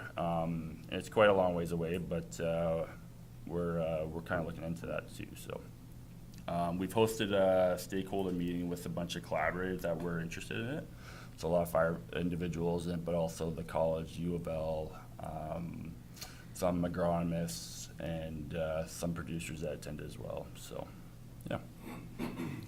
For communication outreach, so we continue to do the Rural Living and Ag Extension newsletter. We do 3 editions in a year. We're looking to reduce it to 2 editions, simply because the summer edition doesn't get the same uptake as the March and November issue. With that being said, since we're going to look to reduce it to March and November, we're going to increase the size of those newsletters, just to accommodate for the fall, winter information and the spring, summer information. So, also with that, the latest edition, we got positive feedback and responses from producers and community members, more than usual, which is great. So, and another thing with that too is I'm still seeing an increase in requests from organizations to contribute without having to reach out myself. So that's quite nice too. So the rural extension videos. So I just want to highlight the soil erosion video that we did last year. It has 6,121 views and 73 likes on the YouTube channel, which is fantastic. It's one of our better videos that we've done for educational purposes. And as we go forward, we'll continue to promote that video in the spring and fall. But we do have a few other videos coming out this year that were filmed last year, and one of them is a white pine weevil video that should be coming out shortly. Watering technique video for trees, a club root scouting video, and a raptor video or raptor poll video, just promoting the raptor polls and stewardship opportunity there. With that, we are looking to do another big collaboration video this year. Start filming this year anyways. It'll be on soil and manure sampling, and that will be coming out in 2026 is the goal there. So. And just with the videos that we're doing, the education impact. So I've had Palliser School District, they've been reaching out and asking if they can utilize those videos, which is odd considering you can just watch a video and you'll find out. But same with Lethbridge District, or 51. And then I know a lot of the college students and some of the U of L students are starting to use our videos as well for education purposes. So, and then the last piece I just want to touch on was promoting legislation. So as Gary mentioned, with the grant application, they're looking to see an increased promotion on the 4 acts that we manage, which is the Soil Conservation Act, Weed Control Act, Agriculture Pest Act, and the Animal Health Act. So we're just going to be promoting those more in the newsletters and social media as well. And then when we attend events at the booths and stuff. So that's it on my end. So. Super. Questions? So Matt is very busy, as you could see, and his reach is getting larger and larger. And when the newsletter goes out, if he promotes traps or things for us or no spray signs, my phone starts ringing. So the newsletter certainly works. But a thing we have to remember here is this resource management part of the grant. It is a competition. We're not afraid of competition, and we like it. But if we're providing more, we want to keep providing what we're providing. I mean, the work that he does is valued by producers. It's clear. So if we don't get the same amount and they cut us 10, 20, whatever, I think we need to find that money for next year. And unfortunately, we may have to find it for this year and allocate differently. But it's high value. Let's put it that way. And the main components that we're paid on for that grant for resource management are environmental farm plans. We're a leader in that. SCAP funding, we're promoting that. Our intensity level here, there's nowhere there's larger intensity agricultural level than here. And then our extension that we're actually doing. And we have 25 years of doing this in our pocket. So we're hoping it stays the same because I know producers are liking what we're doing here. Superb. Go ahead, Ken. Yeah, I think you're doing a great job, Matt, and if you guys do end up needing to look for alternative funding, give us a call. I can help you. There's lots of opportunities with philanthropic grants these days in sustainable ag.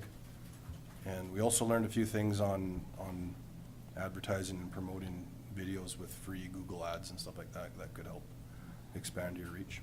Nice. Thanks again. Perfect.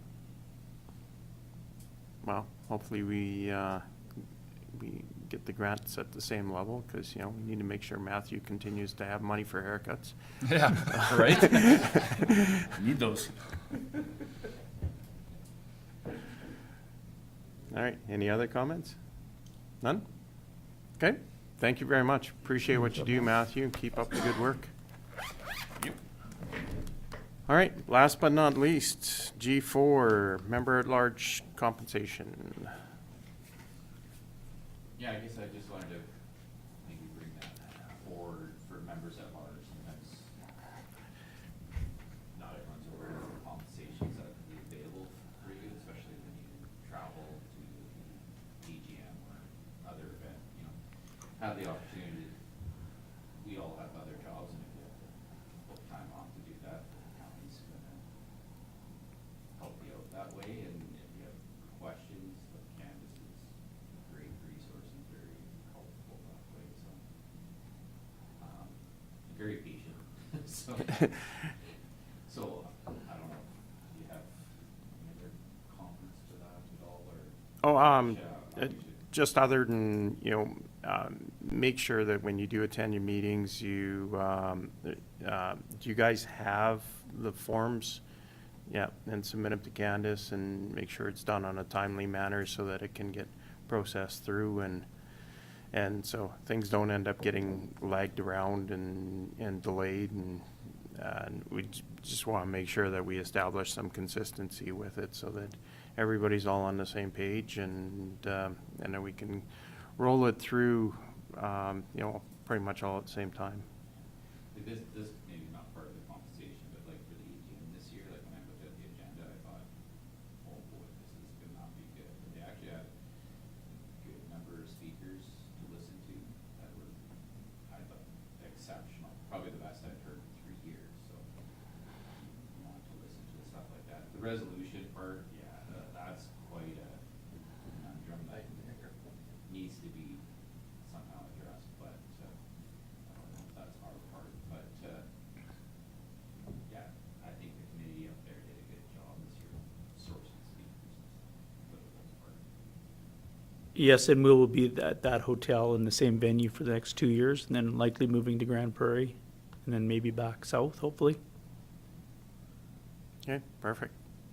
All right. If anyone has submitted a form and not paid or there's been any issues, just please let me know. We have due diligence.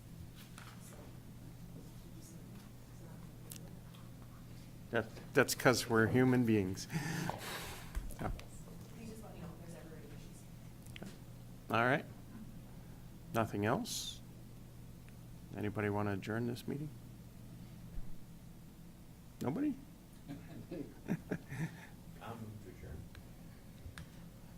We are adjourned at 11:32. I'm not going to ask if everybody's in favor of that.